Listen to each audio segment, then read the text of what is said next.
ਸਤਿ ਸ਼੍ਰੀ ਅਕਾਲ ਜੀ, ਸਵਾਗਤ ਹੈ ਚੈਨਲ ਪੰਜਾਬੀ ਦੇਖ ਰਹੇ ਸਾਰੇ ਦਰਸ਼ਕਾਂ ਦਾ। ਮੈਂ ਸ਼ੈਰੀ ਦ ਮਾਰਨਿੰਗ ਸ਼ੋਅ ਦੇ ਵਿੱਚ ਜਦੋਂ ਅਸੀਂ ਬਹਿਨੇ ਆ ਤਾਂ ਬਹੁਤ ਸਾਰੀਆਂ ਗੱਲਾਂ ਅਸੀਂ ਕਰਨੀਆਂ ਹੁੰਦੀਆਂ ਨੇ, ਬਹੁਤ ਸਾਰੇ ਅਪਡੇਟ ਮੁੱਦੇ ਹੁੰਦੇ ਨੇ। ਸੋ ਅੱਜ ਦਾ ਮੁੱਦਾ ਕਾਫੀ ਅਹਿਮ ਹੈ ਕਿਉਂਕਿ ਕਈ ਦਿਨਾਂ ਤੋਂ ਅਸੀਂ ਸਾਰੇ ਸੁਣਦੇ ਆ ਕਿ ਇਮੀਗ੍ਰੇਸ਼ਨ ਜਿਹੜਾ ਇਹਨੂੰ ਲੈ ਕੇ ਕਾਫੀ ਜ਼ਿਆਦਾ ਭਾਂਬੜ ਮਚਿਆ ਪਿਆ। ਇੱਕ ਪਾਸੇ ਸਟੂਡੈਂਟ ਖੱਜਲ ਹੋ ਰਹੇ ਨੇ ਜਿਹੜੇ ਕਿ ਇੰਡੀਆ ਦੇ ਵਿੱਚ ਕਲਾਸਾਂ ਲਗਾ ਰਹੇ ਸੀਗੇ ਔਰ ਜਿਨ੍ਹਾਂ ਦੇ ਵੀਜ਼ੇ ਆ ਚੁੱਕੇ ਨੇ, ਪਰ ਜਦੋਂ ਹੁਣ ਉਹ ਟਿਕਟਾਂ ਲੈਣ ਜਾ ਰਹੇ ਨੇ ਤਾਂ ਟਿਕਟਾਂ ਉਹਨਾਂ ਨੂੰ ਮਹਿੰਗੀਆਂ ਮਿਲ ਰਹੀਆਂ ਨੇ।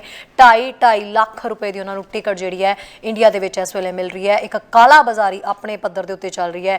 ਦੂਜੇ ਪਾਸੇ ਕੈਨੇਡਾ ਦੀ ਗੱਲ ਕਰੀਏ ਤਾਂ ਕੈਨੇਡਾ ਤੋਂ ਹਜੇ ਡਾਇਰੈਕਟ ਫਲਾਈਟਾਂ ਜਿਹੜੀਆਂ ਉਹ ਫਿਰ ਤੋਂ ਬੈਨ ਕੀਤੀਆਂ ਗਈਆਂ ਨੇ। ਅਜੇ ਕੋਈ ਵੀ ਡਾਇਰੈਕਟ ਫਲਾਈਟ ਜਿਹੜੀ ਹੈ ਉਹ ਇੰਡੀਆ ਨੂੰ ਨਹੀਂ ਜਾ ਸਕਦੀ, ਜਿਸ ਨੂੰ ਲੈ ਕੇ ਲੋਕ ਕਾਫੀ ਗੁੱਸਾ ਨੇ। ਕੈਨੇਡੀਅਨ ਇਮੀਗ੍ਰੇਸ਼ਨ ਤੋਂ ਵੀ ਲੋਕਾਂ ਨੂੰ ਕਾਫੀ ਉਮੀਦਾਂ ਸੀਗੀਆਂ ਜਿਹੜੀਆਂ ਕਿ ਹਜੇ ਠੱਪ ਪਈਆਂ ਹੋਈਆਂ ਨੇ। ਨੋ ਡਾਊਟ ਕਿ ਸਰਕਾਰਾਂ ਦਾ ਸਿਰਫ ਮਕਸਦ ਇਹ ਹੈ ਕਿ ਕਿਤੇ ਨਾ ਕਿਤੇ ਕੋਵਿਡ ਦੇ ਜਿਹੜੀ ਸਿਚੁਏਸ਼ਨ ਹੈ, ਡੈਲਟਾ ਵੇਰੀਐਂਟ ਦੀ ਸਿਚੁਏਸ਼ਨ ਹੈ, ਉਹਨੂੰ ਧਿਆਨ ਦੇ ਵਿੱਚ ਰੱਖਦੇ ਹੋਏ ਹੀ ਬਹੁਤ ਸਾਰੇ ਐਲਾਨ ਕੀਤੇ ਜਾਣਗੇ। ਪਰ ਕਿਤੇ ਨਾ ਕਿਤੇ ਆਮ ਲੋਕ ਜਿਹੜੇ ਨੇ, ਜਿਹੜੇ ਬਹੁਤ ਸਾਰੇ ਜਿਨ੍ਹਾਂ ਦੇ ਕੰਮ ਰੁਕੇ ਹੋਏ ਨੇ, ਸਪੈਸ਼ਲੀ ਇੱਥੇ ਮੈਂ ਸਟੂਡੈਂਟਸ ਦੀ ਗੱਲ ਕਰਾਂਗੀ ਜਿਨ੍ਹਾਂ ਨੇ ਸਤੰਬਰ ਬੈਚ ਦੇ ਵਿੱਚ ਇੱਥੇ ਪਹੁੰਚਣਾ ਸੀ, ਜਿਨ੍ਹਾਂ 7 ਸਤੰਬਰ ਤੋਂ ਕਲਾਸਿਸ ਸ਼ੁਰੂ ਹੋ ਰਹੀਆਂ ਨੇ, ਉਹਨਾਂ ਲਈ ਖੱਜਲ ਖੁਆਰੀ ਬਣੀ ਹੋਈ ਹੈ ਕਿਉਂਕਿ ਕਾਲਜ ਵਾਲਿਆਂ ਵੱਲੋਂ ਵੀ ਉਹਨਾਂ ਨੂੰ ਕੋਈ ਇੱਦਾਂ ਦਾ ਭਰੋਸਾ ਨਹੀਂ ਦਿੱਤਾ ਜਾ ਰਿਹਾ ਕਿ ਤੁਸੀਂ ਕਲਾਸਾਂ ਥੋੜ੍ਹੀਆਂ ਜਿਹਾ ਡਿਲੇ ਜਿਹੜੀਆਂ ਨੇ ਉਹ ਕਰ ਸਕਦੇ ਹੋ ਜਾਂ ਸ਼ੁਰੂ ਕਰ ਸਕਦੇ ਹੋ। ਇਹਨਾਂ ਸਾਰੇ ਮੁੱਦਿਆਂ ਦੇ ਉੱਤੇ ਅਸੀਂ ਗੱਲਬਾਤ ਕਰਾਂਗੇ ਔਰ ਮੈਂ ਆਪਣੇ ਕਾਲਰਸ ਨੂੰ ਕਹਿਦਾ ਜਿਹੜੇ ਕਾਲ ਕਰਨਾ ਚਾਹੁੰਦੇ ਨੇ ਇਸ ਮੁੱਦੇ ਦੇ ਉੱਤੇ, ਜਿਨ੍ਹਾਂ ਦੀ ਜਿਹੜੀ ਵੀ ਪ੍ਰੋਬਲਮ ਹੈ, ਜਿਹੜੀ ਸਿਚੁਏਸ਼ਨ ਹੈ, ਉਹ ਸਾਨੂੰ ਕਾਲ ਕਰ ਸਕਦੇ ਨੇ। ਲਗਾਤਾਰ ਉੱਪਰ ਨੰਬਰ ਆ ਰਿਹਾ। MP ਰਣਦੀਪ ਸਰਾਏ ਜੀ ਸਾਡੇ ਨਾਲ ਜੁੜੇ ਹੋਏ ਨੇ ਇਹਨਾਂ ਮੁੱਦਿਆਂ ਦੇ ਉੱਤੇ ਗੱਲਬਾਤ ਕਰਨ ਦੇ ਲਈ। ਰਣਦੀਪ ਸਰਾਏ ਜੀ, ਬਹੁਤ ਬਹੁਤ ਸਵਾਗਤ ਹੈ ਦ ਮਾਰਨਿੰਗ ਸ਼ੋਅ ਦੇ ਵਿੱਚ। Thank you for having me again. Thank you. ਜੀ ਰਣਦੀਪ ਸਰਾਏ ਜੀ, ਸਭ ਤੋਂ ਪਹਿਲਾਂ ਤਾਂ ਨਾ ਜਿਹੜਾ ਫਲਾਈਟਾਂ ਬੈਨ ਦਾ ਇਸ ਇਸ਼ੂ ਤੋਂ ਆਪਾਂ ਸ਼ੁਰੂ ਕਰਦੇ ਹਾਂ, ਉਸ ਤੋਂ ਬਾਅਦ ਸਟੂਡੈਂਟਸ ਨਾਲ ਰਿਲੇਟਡ ਬਹੁਤ ਸਾਰੇ ਇਸ਼ੂ ਨੇ। ਸਭ ਤੋਂ ਪਹਿਲਾਂ ਤਾਂ ਜਿਹੜੀਆਂ ਫਲਾਈਟਸ ਹੁਣ ਡਾਇਰੈਕਟ ਫਲਾਈਟ ਫਿਰ ਬੈਨ ਕਰ ਦਿੱਤੀਆਂ ਗਈਆਂ, ਲੋਕਾਂ ਦੇ ਅੰਦਰ ਇੱਕ ਅਲੱਗ ਜਿਹਾ ਗੁੱਸਾ ਹੈ। ਲੋਕਾਂ ਦਾ ਸਿਰਫ ਇਹ ਨਹੀਂ ਕਿ ਜਿਹੜੇ ਇੰਡੀਆ ਤੋਂ ਆਉਣ ਵਾਲੇ ਨੇ ਉਹਨਾਂ ਦੇ ਅੰਦਰ ਗੁੱਸਾ ਹੈ, ਜਿਹੜੇ ਕੈਨੇਡਾ ਦੇ ਵਿੱਚ ਵੀ ਬੈਠੇ ਹੋਏ ਨੇ ਉਹ ਵੀ ਸਰਕਾਰ ਤੋਂ ਕਾਫੀ ਖਫਾ ਨੇ ਕਿ ਇਹ ਜਿਹੜੇ ਬਾਰ-ਬਾਰ ਚੇਂਜਸ ਕੀਤੇ ਜਾ ਰਹੇ ਨੇ ਇਹ ਕਿਉਂ ਕੀਤੇ ਜਾ ਰਹੇ ਨੇ, ਸਾਨੂੰ ਖੱਜਲ ਖੁਆਰੀ ਹੋ ਰਹੀ ਹੈ। ਦੇਖੋ, ਪਹਿਲੀ ਗੱਲ ਤਾਂ ਚੇਂਜਸ ਨਹੀਂ ਕੀਤੇ ਜਾ ਰਹੇ, ਇਹ ਜਿਹੜੀ ਫਲਾਈਟ ਬੈਨ ਆ ਉਹਨੂੰ ਐਕਸਟੈਂਡ ਕੀਤਾ ਜਾ ਰਿਹਾ। So flight ban month to month ਹੋ ਰਿਹਾ। ਇਸ ਵੇਲੇ ਅਗਸਤ ਦੀ 21 ਨੂੰ ਉਹ ਕੰਪਲੀਟ ਹੋਣਾ ਸੀ। ਉਸ ਤੋਂ ਪਹਿਲਾਂ ਆਮ ਤੌਰ ਤੇ 3-4 ਦਿਨ ਪਹਿਲਾਂ, ਐਤਕੀ ਉਹਨੇ ਹਫ਼ਤਾ ਕੁ ਪਹਿਲਾਂ ਐਡਵਾਂਸ ਨੋਟਿਸ ਦੱਸ ਦਿੱਤਾ ਕਿ ਨਹੀਂ ਮੋਰਲੇ ਹਫ਼ਤੇ ਹੋਣਾ, ਤਾਂ ਕਿ ਕਈ ਲੋਕ ਜਿਹੜੇ ਬੁੱਕ ਕਰ ਲੈਂਦੇ 22 ਤਰੀਕ ਤੋਂ ਬਾਅਦ ਉਹਨਾਂ ਨੂੰ ਐਡਵਾਂਸ, ਔਰ ਫਲਾਈਟਿੰਗ ਏਅਰਲਾਈਨਾਂ ਨੂੰ ਵੀ ਆਪਣੀ ਜਿਹੜੀ ਅਲਾਈਨਮੈਂਟ ਆ ਜਾਂ ਫਲਾਈਟ ਦੇ ਸਕੈਜੂਲਿੰਗ ਉਸ ਅਨੁਸਾਰ ਕਰ ਸਕਣ। ਇਹ ਹੋਇਆ ਡਾਇਰੈਕਟਲੀ ਡਾਕਟਰ ਟੈਮ ਦੀ ਜਿਹੜੇ ਸਾਡੇ ਚੀਫ ਮੈਡੀਕਲ ਆਫਿਸਰ ਕੈਨੇਡਾ, ਉਹਨਾਂ ਦੀ ਐਡਵਾਈਸ ਦੇ ਉੱਤੇ ਉਹਨੇ ਰეკਮੈਂਡ ਕੀਤਾ ਕਿ ਨਹੀਂ ਹਜੇ ਫਲਾਈਟਾਂ ਖੋਲੋ, ਡੈਲਟਾ ਵੇਰੀਐਂਟ ਬਹੁਤ ਸਟਰੋਂਗ ਹੈ। ਜਿਹੜੇ ਕੈਨੇਡਾ 'ਚ ਆਲਰੇਡੀ ਐਗਜ਼ਿਸਟਿੰਗ ਵੀ ਹੈਗੇ, ਜਿਵੇਂ ਸਾਡੇ ਓਕਰਾਗਨ 'ਚ ਉਹ 99% ਡੈਲਟਾ ਵੇਰੀਐਂਟ ਫੈਲ ਰਿਹਾ। US ਦੇ ਵਿੱਚ ਵੀ ਕਿਉਂਕਿ ਉਹਨੇ ਨਹੀਂ ਫਲਾਈਟਾਂ ਬੈਨ ਕੀਤੀਆਂ, ਓਰੀਜਨਲੀ ਉਹਨੇ ਅਮਰੀਕਨਸ ਵੀ ਲੈ ਆਉਂਦੇ ਜਿਹੜੇ ਇੰਡੀਆ ਗਏ ਸੀਗੇ, ਉਹਨਾਂ ਦਾ ਇੰਨਾ ਫੈਲਾਅ ਹੋ ਗਿਆ ਕਿ ਉਹ ਲੱਖ ਕੇਸ ਡੇਲੀ ਹੋ ਰਿਹਾ ਉੱਥੇ, ਔਰ ਉਹਦੀ ਡੇਂਜਰ ਜਿਹੜਾ ਉਹ ਬਹੁਤ ਆ। ਸੋ ਇਸ ਕਰਕੇ ਉਹਨੂੰ ਰੋਕਣ ਵਾਸਤੇ ਇਸ 3 ਲੇਅਰ ਆਫ ਸਕਰੀਨਿੰਗ ਕੀਤੀ ਜਾਂਦੀ ਹੈ। ਜਿਹੜਾ ਕੋਈ ਇੰਡੀਆ ਤੋਂ ਆਉਣਾ ਉਹ 3rd ਕੰਟਰੀ ਤੋਂ ਆ ਸਕਦਾ, ਉਹ ਤੋਂ ਕੰਟਰੀ ਤੋਂ ਹੋ ਕੇ ਟੈਸਟ ਲੈ ਕੇ ਫਿਰ 2nd ਸਟੈਪ ਕੈਨੇਡਾ ਦੇ ਵਿੱਚ ਆ ਕੇ ਉਹ 3rd ਟੈਸਟ ਕਰਾਵੇ। ਇਹਦੇ ਨਾਲ ਉਹ ਜਿਹੜਾ ਛਾਨਣਾ ਹੈਗਾ, ਸਕਰੀਨਿੰਗ ਆ, ਉਹ ਡਬਲ ਟ੍ਰਿਪਲ ਹੋ ਜਾਂਦੀ ਆ। ਇਸ ਕਰਕੇ ਉਹ ਐਕਸਟੈਂਡ ਕੀਤਾ। ਇਹ ਕੋਈ ਇਕਨੋਮਿਕਲੀ ਨਹੀਂ, ਨਾ ਕੋਈ ਅਸੀਂ ਤਕਲੀਫ ਦੇਣ ਕਾਰਨ ਕਰ ਰਹੇ ਹਾਂ। ਸਾਰੇ ਚਾਹੁੰਦੇ ਆ ਕਿ ਫਲਾਈਟਾਂ ਆਉਣ, ਬਿਜ਼ਨਸ ਵਾਸਤੇ ਵਧੀਆ, ਕਾਲਜਾਂ ਵਾਸਤੇ ਵਧੀਆ, ਪਰ ਅਨਫੋਰਚੂਨੇਟਲੀ ਇਹ ਮੈਡੀਕਲ ਰੀਜ਼ਨ ਕਾਰਨ ਸਾਨੂੰ ਡਾਕਟਰ ਟੈਮ ਦੀ ਮੈਡੀਕਲ ਐਡਵਾਈਸ ਲੈਣੀ ਜ਼ਰੂਰੀ ਸਮਝਦੇ ਆ। ਓਕੇ, ਸੋ 21 ਅਗਸਤ ਦੀ ਤੁਸੀਂ ਗੱਲ ਕਰ ਰਹੇ ਹੋ, ਫਿਰ 21 ਅਗਸਤ ਤੱਕ ਜਿਵੇਂ ਐਕਸਟੈਂਡ ਬੈਨ ਬਾਰ-ਬਾਰ ਕੀਤਾ ਜਾ ਰਿਹਾ ਸੀਗਾ, ਹੁਣ 21 ਅਗਸਤ ਤੋਂ ਬਾਅਦ ਕੋਈ ਉਮੀਦ ਹੈਗੀ ਹੈ ਵੀ ਡਾਇਰੈਕਟ ਫਲਾਈਟਾਂ ਜਿਹੜੀਆਂ ਖੁੱਲ ਜਾਣ? ਨਹੀਂ, ਹੁਣ 21 ਅਗਸਤ ਤੋਂ ਬਾਅਦ ਆਲਰੇਡੀ ਐਕਸਟੈਂਡ ਕਰਤਾ ਸਪਟੈਂਬਰ 21 ਤੱਕ। ਹਾਂ, ਸੋ ਹੁਣ ਸਪਟੈਂਬਰ 21 ਤੱਕ ਕੋਈ ਆਸ ਨਹੀਂ, ਅਨਲੈਸ ਕੋਈ ਬਹੁਤ ਡਰਾਸਟਿਕ ਚੇਂਜ ਇੰਡੀਆ 'ਚ ਹੋ ਗਿਆ, ਕੋਵਿਡ ਕੇਸ ਉਹਨਾਂ ਦੇ ਥੱਲੇ ਆ ਗਏ, ਫਿਰ ਸ਼ਾਇਦ ਗਵਰਨਮੈਂਟ ਇਨ ਬਿਟਵੀਨ ਵੀ ਰੀਐਵੈਲੂਏਟ ਕਰ ਸਕਦੀ ਹੈ, ਪਰ ਕਰੰਟਲੀ ਉਹਨੀ ਸਪਟੈਂਬਰ 21 ਤੱਕ ਆਲਰੇਡੀ। ਸੋ ਅਗਸਤ ਸਤੰਬਰ ਦੇ ਵਿੱਚ ਅਗਰ ਸਰਕਾਰ ਦੇ ਉੱਤੇ ਜਾਂ ਇਮੀਗ੍ਰੇਸ਼ਨ ਡਿਪਾਰਟਮੈਂਟ ਦੇ ਪ੍ਰੈਸ਼ਰ ਵੀ ਪੈ ਰਿਹਾ ਤਾਂ ਇਹ ਐਕਸਟੈਂਡ ਜਿਹੜੀ ਹੈ ਇਹ ਖਤਮ ਨਹੀਂ ਹੋ ਸਕਦੀ, ਇਹ ਪਾਬੰਦੀ ਇੱਦਾਂ ਹੀ ਰਹੇਗੀ। ਹਾਂਜੀ, ਇਹ ਦੇਖੋ, ਇਹ ਪ੍ਰੈਸ਼ਰ ਕਾਰਨ ਨਾ ਹੋਣੀ ਹੈ, ਇਹ medical reason, science based, evidence based ਹੈਗੀ ਆ। ਇਹ ਸਾਡੇ ਮੈਡੀਕਲ ਆਫਿਸਰ ਜਿਹੜੇ ਹੈਗੇ ਆ, ਉਹਨਾਂ ਦੀ ਜਾਣਕਾਰੀ ਅਨੁਸਾਰ, ਉਹਨਾਂ ਦੀ ਨੌਲੇਜ ਦੇ ਅਨੁਸਾਰ, ਜਿੱਦਾਂ ਉਹ ਦੇਖਦੇ ਆ ਐਪੀਡੈਮੀਓਲੋਜਿਸਟ UN ਤੋਂ, ਤਾਂ ਵਰਲਡ ਹੈਲਥ ਆਰਗੇਨਾਈਜੇਸ਼ਨ ਤੋਂ, ਉਹ ਡਾਟਾ ਦੇਖ ਕੇ ਉਹ ਆਪਣੇ ਡਿਸੀਜਨ ਬਣਾਉਂਦੇ ਆ। ਤੇ ਹਜੇ ਤੱਕ ਜਿਹੜਾ ਕੇਸ ਵੇਰੀਐਂਟ ਔਰ ਅਮਾਊਂਟ ਆਫ ਜਿਹੜੇ ਕੇਸਿਸ ਆ ਉਹ ਇੰਡੀਆ 'ਚ ਇੰਨੇ ਹਾਈ ਆ ਕਿ ਉਹ ਨਹੀਂ ਚਾਹੁੰਦੇ, ਔਰ ਕੈਨੇਡੀਅਨਸ ਇਸ ਕਰਕੇ ਨਹੀਂ ਚਾਹੁੰਦੇ ਕਿ ਸਾਡੇ ਕੋਲ ਉਹ ਟਰੈਵਲਰ ਆਉਣ ਜਿਹਨਾਂ ਡੈਲਟਾ ਵੇਰੀਐਂਟ ਇੱਥੇ ਹੋਰ ਆਵੇ ਤਾਂ ਹੋਰ ਫੈਲ ਜਾਵੇ। ਜੇ ਹੁਣ ਦੇਖੋ ਆਪਾਂ ਸਰੀ ਜਾਂ ਬਰੈਂਪਟਨ, ਜਿੱਥੇ ਆਮ ਤੌਰ ਤੇ ਇੰਡੀਆ ਦੇ ਨਿਵਾਸੀ ਆਉਂਦੇ ਆ, ਕੇਸਿਸ ਐਕਚੁਅਲੀ ਬਹੁਤ ਲੋ ਆ। ਸਾਡੇ ਸਾਡਾ ਕੇਸ ਇੱਥੇ ਨਹੀਂ ਫਲਾ ਹੋਇਆ, ਜੇ ਹੋਇਆ ਤਾਂ ਉਹ ਕਨਾਗਨ ਦੇ ਵਿੱਚ ਹੋਇਆ, BC ਦੇ ਵਿੱਚ ਅਲਬਰਟਾ 'ਚ ਹੋ ਰਿਹਾ, ਪਰ ਸਾਡੇ ਇੱਥੇ ਨਹੀਂ ਜਿੱਥੇ ਜਨਰਲ ਫਲਾਈਟਾਂ ਆ ਰਹੀਆਂ। ਉਹ ਸਪਾਈਕ ਨੂੰ ਬਚਾਉਣ ਕਾਰਨ ਇਹ ਪਾਬੰਦੀ ਲਾਈ ਗਈ ਹੈ। ਠੀਕ ਹੈ। ਸੋ ਮੈਂ ਫੇਸਬੁੱਕ ਵਾਲੇ ਇੱਥੇ ਜਿਹੜੇ ਮੇਰੇ ਦਰਸ਼ਕ ਨੇ ਉਹਨਾਂ ਨੂੰ ਕਹਿਦਾ ਕਿ ਜੇ ਤੁਹਾਡਾ ਕੋਈ ਸਵਾਲ ਹੈ ਤੁਸੀਂ ਫੇਸਬੁੱਕ ਦੇ ਉੱਤੇ ਵੀ ਲਿਖ ਸਕਦੇ ਹੋ, ਨਾਲ ਦੀ ਨਾਲ ਮੈਂ ਫੇਸਬੁੱਕ ਦੇ ਉੱਤੇ ਵੀ ਅਪਡੇਟ ਜਿਹੜਾ ਉਹ ਕਰਦੀ ਰਹਾਂਗੀ। ਕੋਈ ਤੁਹਾਡਾ ਸਵਾਲ ਹੈ ਉਸ ਸੰਬੰਧੀ ਆਪਾਂ ਜਿਹੜਾ ਜਵਾਬ ਉਹ ਜ਼ਰੂਰ ਲਵਾਂਗੇ। ਰਣਦੀਪ ਸਰਾਏ ਜੀ, ਵਿਦਿਆਰਥੀਆਂ ਦੇ ਮੁੱਦੇ ਦੇ ਉੱਤੇ ਗੱਲ ਕਰਦੇ ਹਾਂ, ਸਟੂਡੈਂਟਸ ਕੈਟਾਗਰੀ ਜਿਹੜੀ ਕਿ ਇਸ ਵੇਲੇ ਕਾਲਾ ਬਾਜ਼ਾਰੀ ਦਾ ਬਹੁਤ ਵੱਡਾ ਸ਼ਿਕਾਰ ਹੋ ਰਹੀ ਹੈ। ਜਿਹੜਾ ਸਟੂਡੈਂਟ ਇੱਥੇ ਆਉਣ ਵਾਲਾ ਹੈਗਾ ਉਹਨਾਂ ਸਟੂਡੈਂਟਸ ਦੇ ਲਈ ਕੀ ਕੁਝ ਸਰਕਾਰ ਦੇ ਵੱਲੋਂ ਸੋਚਿਆ ਜਾ ਰਿਹਾ ਹੈ? ਕਿਉਂਕਿ ਬਹੁਤ ਸਾਰੀਆਂ ਹੁਣ ਤੱਕ ਸ਼ਿਕਾਇਤਾਂ ਮਿਲ ਰਹੀਆਂ ਨੇ, ਜਿਨ੍ਹਾਂ ਦੇ ਵਿੱਚ ਸਭ ਤੋਂ ਵੱਡੀ ਸ਼ਿਕਾਇਤ ਹੈ ਸਤੰਬਰ ਬੈਚ ਦੇ ਵਿੱਚ ਬਹੁਤ ਸਾਰਾ ਸਟੂਡੈਂਟ ਜਿਹੜਾ ਇੱਥੇ ਪਹੁੰਚਣਾ ਸੀਗਾ, ਜਿਨ੍ਹਾਂ ਦੀ ਤਿਆਰੀ ਚੱਲ ਚੁੱਕੀ ਹੋਈ ਹੈ। ਕਈ ਕਾਲ ਸਾਡੇ ਤੱਕ ਵੀ ਪਹੁੰਚੀਆਂ ਨੇ, ਜਿਹੜੇ ਕਾਲ ਕਰਦੇ ਨੇ ਉਹ ਕਹਿੰਦੇ ਨੇ ਹੁਣ ਸਾਡੀਆਂ 7 ਸਤੰਬਰ ਨੂੰ ਕਲਾਸਾਂ ਲੱਗਣੀਆਂ ਨੇ, ਪਰ ਸਾਨੂੰ ਜਿਹੜੀ ਟਿਕਟ ਹੈ ਉੱਥੋਂ ਦੇ, ਜੇ ਇੰਡੀਆ ਦੀ ਅਸੀਂ ਗੱਲ ਕਰੀਏ ਤੇ ਇੰਡੀਆ ਦੇ ਵਿੱਚ ਉਹਨਾਂ ਨੂੰ ਟਿਕਟ 2.5 ਲੱਖ ਦੀ ਵੇਚੀ ਜਾ ਰਹੀ ਹੈ। ਉਹਨਾਂ ਦੇ ਹੋਟਲ ਦਾ ਖਰਚਾ ਇਹ ਉਹ ਸਾਰਾ ਪਾ ਕੇ 2.5 ਲੱਖ ਤੱਕ ਦਾ। ਸੋ ਇਹ ਕਿੱਥੋਂ ਦੀ ਮਤਲਬ ਉਹ ਹੈ ਵੀ ਜਿੱਥੇ ਬੇਸ਼ੱਕ ਭਾਰਤ ਦੇ ਵਿੱਚ ਇਹ ਚੀਜ਼ ਹੋ ਰਹੀ ਹੈ, ਤਾਂ ਕੀ ਕੈਨੇਡਾ ਦੇ ਵੱਲੋਂ ਇਸ ਚੀਜ਼ ਦੇ ਵਿੱਚ ਕੋਈ ਸਾਥ ਨਹੀਂ ਦਿੱਤਾ ਜਾ ਸਕਦਾ ਜਾਂ ਕੋਈ ਇਹੋ ਜਿਹੀ ਸਖਤੀ ਨਹੀਂ ਕੀਤੀ ਜਾ ਸਕਦੀ ਕਿ ਕਾਲਾ ਬਾਜ਼ਾਰੀ ਰੁਕ ਸਕੇ ਭਾਰਤ ਦੇ ਵਿੱਚ? ਦੇਖੋ, ਜਿਹੜੀ ਇੱਥੇ ਦੀ ਟਿਊਸ਼ਨ ਫੀਸ ਜਾਂ ਜਿਹੜੇ ਤੁਹਾਡੇ ਇੱਥੇ ਦੇ ਸਕੂਲ ਉਹ ਕੈਨੇਡੀਅਨ ਗਵਰਨਮੈਂਟ ਔਰ ਪ੍ਰੋਵਿੰਸ਼ੀਅਲ ਗਵਰਨਮੈਂਟਾਂ ਉਹਨੂੰ ਕਰਦੀਆਂ, ਉਹ ਰੂਲ ਸੈੱਟ ਕਰਦੀਆਂ। BC ਦੇ ਵਿੱਚ ਕੀ ਹੈਗਾ, ontario ਦੇ ਵਿੱਚ ਕੀ ਹੈਗਾ, ਅਲਬਰਟਾ ਦੇ ਵਿੱਚ ਕੀ ਹੈਗਾ। ਜਿੱਥੇ ਐਕਚੁਅਲ ਫਲਾਈਟ ਦਾ ਹੈਗਾ ਤਾਂ ਫਲਾਈਟ ਦਾ ਕਾਸਟ ਆ ਉਹ ਸਾਡੇ ਕੰਟਰੋਲ ਨਹੀਂ, ਕਿਉਂਕਿ ਆਲਵੇਜ਼ ਉਹ ਬੁਕਿੰਗ ਜਿਹੜੀ ਹੁੰਦੀ ਆ ਜਿਹੜੀ ਕੰਟਰੀ ਆਫ ਓਰੀਜਨ ਹੁੰਦੀ ਆ ਉੱਥੋਂ ਹੁੰਦੀ ਆ। ਫੋਰ ਐਗਜ਼ਾਮਪਲ 에ਅਰ ਕੈਨੇਡਾ ਦੀ ਲੈ ਲਓ, ਜਿਹੜੇ ਕੈਨੇਡੀਅਨ ਨਿਵਾਸੀ ਇੱਥੋਂ ਬੁੱਕ ਕਰਦੇ ਉਹ under Canadian rules and regulation ਹੁੰਦੇ ਆ। ਜਿਹੜਾ ਇੰਡੀਆ ਤੋਂ ਬੁੱਕ ਕਰਦਾ ਉਹ ਇੰਡੀਆ ਦੀ ਟਰੈਵਲ ਲਾਜ਼ ਦੇ ਮੁਤਾਬਕ ਕਰਦਾ। ਸੋ ਉਹਨਾਂ ਨਾਲ ਆਰਗਿਊ ਕਰਨਾ ਪੈਣਾ ਵੀ ਉਹ ਨਾਗਰਿਕ ਵੀ ਸਿਟੀਜ਼ਨ ਵੀ ਇੰਡੀਆ ਦੇ ਹੈਗੇ ਆ ਵੀ ਸਾਨੂੰ ਆਹ ਕਾਹਤੇ ਕਾਲਾ ਬਾਜ਼ਾਰੀ ਹੋ ਰਹੀ ਆ, ਸਾਡੇ ਨਾਲ ਕਾਹਤੇ ਪਰ ਫਿਰ ਵੀ ਇੱਕ ਬਹੁਤ ਵੱਡਾ ਤਬਕਾ ਹੈਗਾ ਸਟੂਡੈਂਟਸ ਦਾ ਰਣਦੀਪ ਜੀ ਜਿਹੜਾ ਇੱਥੇ ਆਉਂਦਾ ਹੈ ਔਰ ਕੈਨੇਡਾ ਨੂੰ ਲੋੜ ਆ ਉਹਨਾਂ ਬੱਚਿਆਂ ਦੀ। ਸੋ ਜੇ ਕੈਨੇਡਾ ਦੇ ਵਿੱਚ ਉਹਨਾਂ ਦੇ ਵੀਜ਼ੇ ਲੱਗੇ ਪਏ, ਉਹਨਾਂ ਨੇ ਪੜ੍ਹਾਈ ਕਰਨੀ ਆ, ਤਾਂ ਆਪਣੇ ਤੌਰ ਦੇ ਉੱਤੇ ਕੋਈ ਵੀ ਇਹੋ ਜਿਹੀ ਬੇਸ਼ੱਕ ਲਿਖਤੀ ਰੂਪ ਦੇ ਵਿੱਚ ਜਾਂ ਬੇਸ਼ੱਕ ਤੁਸੀਂ ਇਦਾਂ ਦੀ ਕੋਈ ਗੱਲ ਨਹੀਂ ਕਰ ਸਕਦੇ ਕੈਨੇਡਾ ਦੇ ਵੱਲੋਂ ਵੀ ਜਿਹੜਾ ਸਟੂਡੈਂਟ ਸਾਡੇ ਕੋਲ ਆ ਰਿਹਾ ਵੀ ਤੁਸੀਂ ਉਹਨਾਂ ਨਾਲ ਇਹ ਚੀਜ਼ ਕਿਉਂ ਕਰ ਰਹੇ ਹੋ? ਸੋ ਦੇਖੋ, ਮੈਂ ਹੁਣ ਐਗਜ਼ੈਕਟ ਸਪੈਸੀਫਿਕਸ ਤਾਂ ਅਸੀਂ ਦੇਖ ਨਹੀਂ ਸਕਦੇ ਵੀ ਕੀ ਹੈਗਾ ਉਹ ਇਸ਼ੂ, ਪਰ ਜੋ ਟਿਕਟ ਦੀ ਪ੍ਰਾਈਸ ਆ, ਮਾਰਕੀਟ ਪ੍ਰਾਈਸ ਆ, ਉਹ ਤਾਂ ਉਹਨਾਂ ਨੂੰ ਦੇਖਣੀ ਪੈਂਦੀ ਉੱਥੇ ਕਿ ਉਹ ਓਪਨ ਮਾਰਕੀਟ ਦੇ ਉੱਤੇ ਹੁੰਦਾ। ਗੂਗਲ ਤੇ ਤੁਸੀਂ ਸਰਚ ਕਰ ਲਓ, ਤੁਸੀਂ ਟਰੈਵਲ ਸਾਈਟਸ ਤੇ ਸਰਚ ਕਰ ਲਓ, ਉੱਥੇ ਦੇ ਟਰੈਵਲ ਏਜੰਟ ਵੱਖ-ਵੱਖ ਤੇ ਦੇਖ ਲਓ। ਇੱਕ ਤੁਹਾਨੂੰ ਪੈਸੇ ਜ਼ਿਆਦਾ ਚਾਰਜ ਕਰਦਾ, ਦੂਸਰੇ ਨੂੰ ਚੈੱਕ ਕਰ ਸਕਦੇ, ਪਰ ਉਹਦਾ ਅਸੀਂ ਵਿੱਚ ਬਾਹਲਾ ਦਖਲਅੰਦਾਜ਼ੀ ਨਹੀਂ ਦੇ ਸਕਦੇ। ਕੁਝ ਨਾ ਹੀ ਉਹ ਹੈਗੀਆਂ ਕੈਨੇਡੀਅਨ 에ਅਰਲਾਈਨਸ ਜਿਹੜੀਆਂ ਆ ਰਹੀਆਂ, ਕਿਉਂਕਿ 에ਅਰ ਕੈਨੇਡਾ ਨਹੀਂ ਡਾਇਰੈਕਟ ਨਜ਼ਰ ਆ ਰਿਹਾ। ਸੋ ਉਹ ਫੋਰਨ 에ਅਰਲਾਈਨਸ ਜਾਂ ਇੰਡੀਆ ਤੋਂ ਜਾ ਰਹੀਆਂ, ਉਹਨਾਂ ਨੂੰ ਇੰਡੀਆ ਦੀ ਸਰਕਾਰ ਦੇ ਨਾਲ ਇਹ ਚੀਜ਼ ਦੀ ਬਹਿਸ ਤੇ ਆਰਗੂਮੈਂਟ ਕਰਨਾ ਪੈਣਾ। ਜੀ ਬਿਲਕੁਲ। ਸੋ ਵੈਸੇ ਉਮੀਦ ਲੱਗਦੀ ਹੈ ਵੀ ਇਦਾਂ ਕੁਝ ਹੋ ਜਾਏਗਾ, ਕੁਝ ਨਾ ਕੁਝ ਤਾਂ ਤੁਸੀਂ ਕਰੋਗੇ, ਕਿਉਂਕਿ ਦੇਖੋ ਤੁਹਾਡੇ ਉੱਤੇ ਬਹੁਤ ਸਾਰੀਆਂ ਉਮੀਦਾਂ ਨੇ ਬੱਚਿਆਂ ਨੂੰ। ਜਦੋਂ ਫਲਾਈਟ ਬੈਨ ਲਿਫਟ ਕੀਤਾ ਜਾਊਗਾ ਉਦੋਂ ਤਾਂ ਅਸੀਂ ਕਹਿ ਸਕਦੇ ਕਿ ਫੇਅਰ ਮਾਰਕੀਟ ਪ੍ਰਾਈਸਾਂ ਹੋਣਗੀਆਂ। ਉਸ ਵੇਲੇ ਅਸੀਂ ਆਸ ਕਰਦੇ ਹਾਂ ਸਾਡੇ ਲਾਜ਼ ਐਂਡ ਰੈਗੂਲੇਸ਼ਨ ਵੀ ਹੈਗੇ, ਜੇ ਕੋਈ ਉਹਨੂੰ ਜ਼ਿਆਦਾ ਅਬਿਊਜ਼ ਕਰਦਾ ਜਾਂ ਮਿਸਯੂਜ਼ ਕਰਦਾ, ਪਰ ਮਾਰਕੀਟ ਰੇਟ ਦੇ ਮੁਤਾਬਕ ਹੋਊਗਾ। ਪਰ ਉਹ ਤੋਂ ਪਹਿਲਾਂ ਮੈਂ ਕੋਈ ਕਹਿ ਨਹੀਂ ਸਕਦਾ, ਕਿਉਂਕਿ ਉਹ 에ਅਰ ਫਰਾਂਸ ਆ ਜਾਂ ਸਵਿਸ 에ਅਰ ਆ ਜਾਂ ਜਿਹੜੀਆਂ ਵੀ 에ਅਰਲਾਈਨਾਂ ਤਾਂ ਇੰਡੀਆ ਉਹ ਵੇਚਦਾ, ਉਹ ਇੰਡੀਆ ਦੇ ਟਰੈਵਲ ਰੂਲਸ ਹੁੰਦੇ ਆ, ਕੰਪੀਟੀਸ਼ਨ ਐਕਟ ਦੇ ਅੰਡਰ ਵਗੈਰਾ, ਜਿੱਥੇ ਉਹ ਕੰਪਲੇਨ ਕਰ ਸਕਦੇ, ਔਰ ਉਹਨਾਂ ਨੂੰ ਉੱਥੇ ਇਹ ਇੰਡੀਆ ਦੇ ਟਰਾਂਸਪੋਰਟੇਸ਼ਨ ਮਿਨਿਸਟਰ ਤੱਕ ਲਿਆਉਣੀ ਚਾਹੀਦੀ ਗੱਲ। ਪਟੀਸ਼ਨਾਂ ਜਿਵੇਂ ਉਹ ਸਾਨੂੰ ਲਿਖਦੇ ਆ, ਉਹਨਾਂ ਨੂੰ ਵੀ ਉਸੇ ਤਰ੍ਹਾਂ ਲਿਖਣ। ਉਹਨਾਂ ਦਾ ਫਰਜ਼ ਬਣਦਾ ਕਿ ਉਹ ਪਤਾ ਕਰਨ ਕਿ ਕਿਸ ਕਾਰਨ ਇਹ ਜ਼ਿਆਦਾ ਪ੍ਰਾਈਸ ਚਾਰਜ ਕੀਤੀ ਜਾ ਰਹੀ ਹੈ। ਜੇ ਉਹ ਘਟਾ ਸਕਣ ਜਾਂ ਅਬਿਊਜ਼ ਹੋ ਰਿਹਾ ਤਾਂ ਉਹ ਹੋਪਫੁਲੀ ਕਰਨਗੇ। ਜੀ।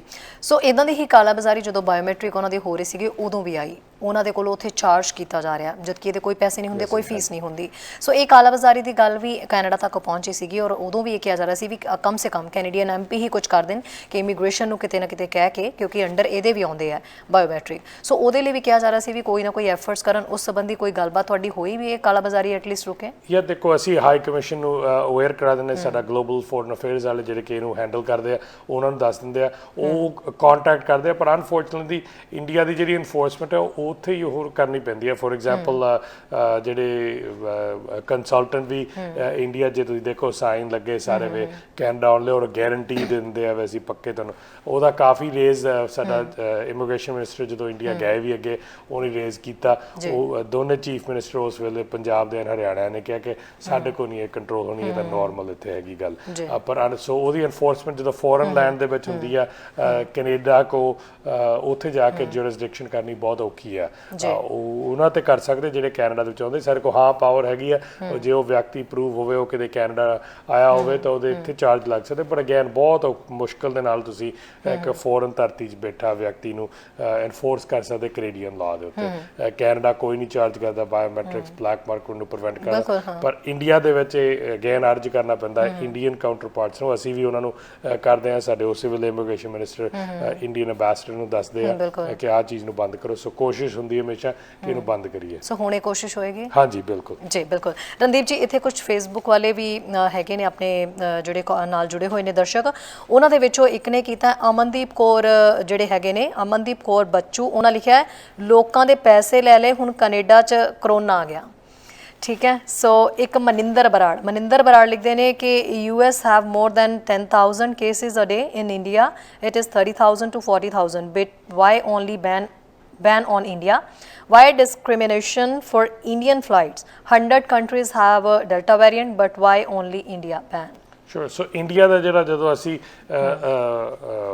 ਫਲਾਈਟਾਂ ਆਉਂਦੀਆਂ ਸੀ ਇੰਡੀਆ ਤੋਂ, ਸਾਡੇ ਇੰਡੀਆ ਦੇ ਵਿੱਚੋਂ ਬੇਸ਼ੱਕ ਟੈਸਟਿੰਗ ਉੱਤੇ ਹੁੰਦੀ ਸੀਗੀ ਐਂਡ ਇੱਥੇ ਆ ਕੇ ਹੁੰਦੀ ਸੀ, ਉਹਦੇ ਬਾਵਜੂਦ ਆਲਮੋਸਟ 2% ਐਵਰੀ ਫਲਾਈਟ ਤੋਂ ਇੱਕ ਮਿਨੀਮਮ ਅਬਲ 3 ਜਾਂ 4 ਵਿਅਕਤੀ ਈਚ ਫਲਾਈਟ ਤੋਂ ਵੇਰੀਐਂਟ ਲੈ ਕੇ ਆ ਰਹੇ ਸੀਗੇ, ਜਿਹੜੇ ਕਿ ਦੂਸਰੀਆਂ ਫਲਾਈਟਾਂ ਤੇ ਨਹੀਂ ਹੋ ਰਿਹਾ ਸੀ। ਉਹਦੇ ਕਾਰਨ ਕੀ ਹੋ ਸਕਦੇ ਕਿ ਟੈਸਟਿੰਗ ਜਿਹੜੀ ਰਿਕੁਆਇਰਮੈਂਟ ਆ ਡਿਫਰੈਂਟ ਕੰਟਰੀਆਂ 'ਚ ਮੋਰ ਸਟ੍ਰਿਕਟਰ ਸੀ।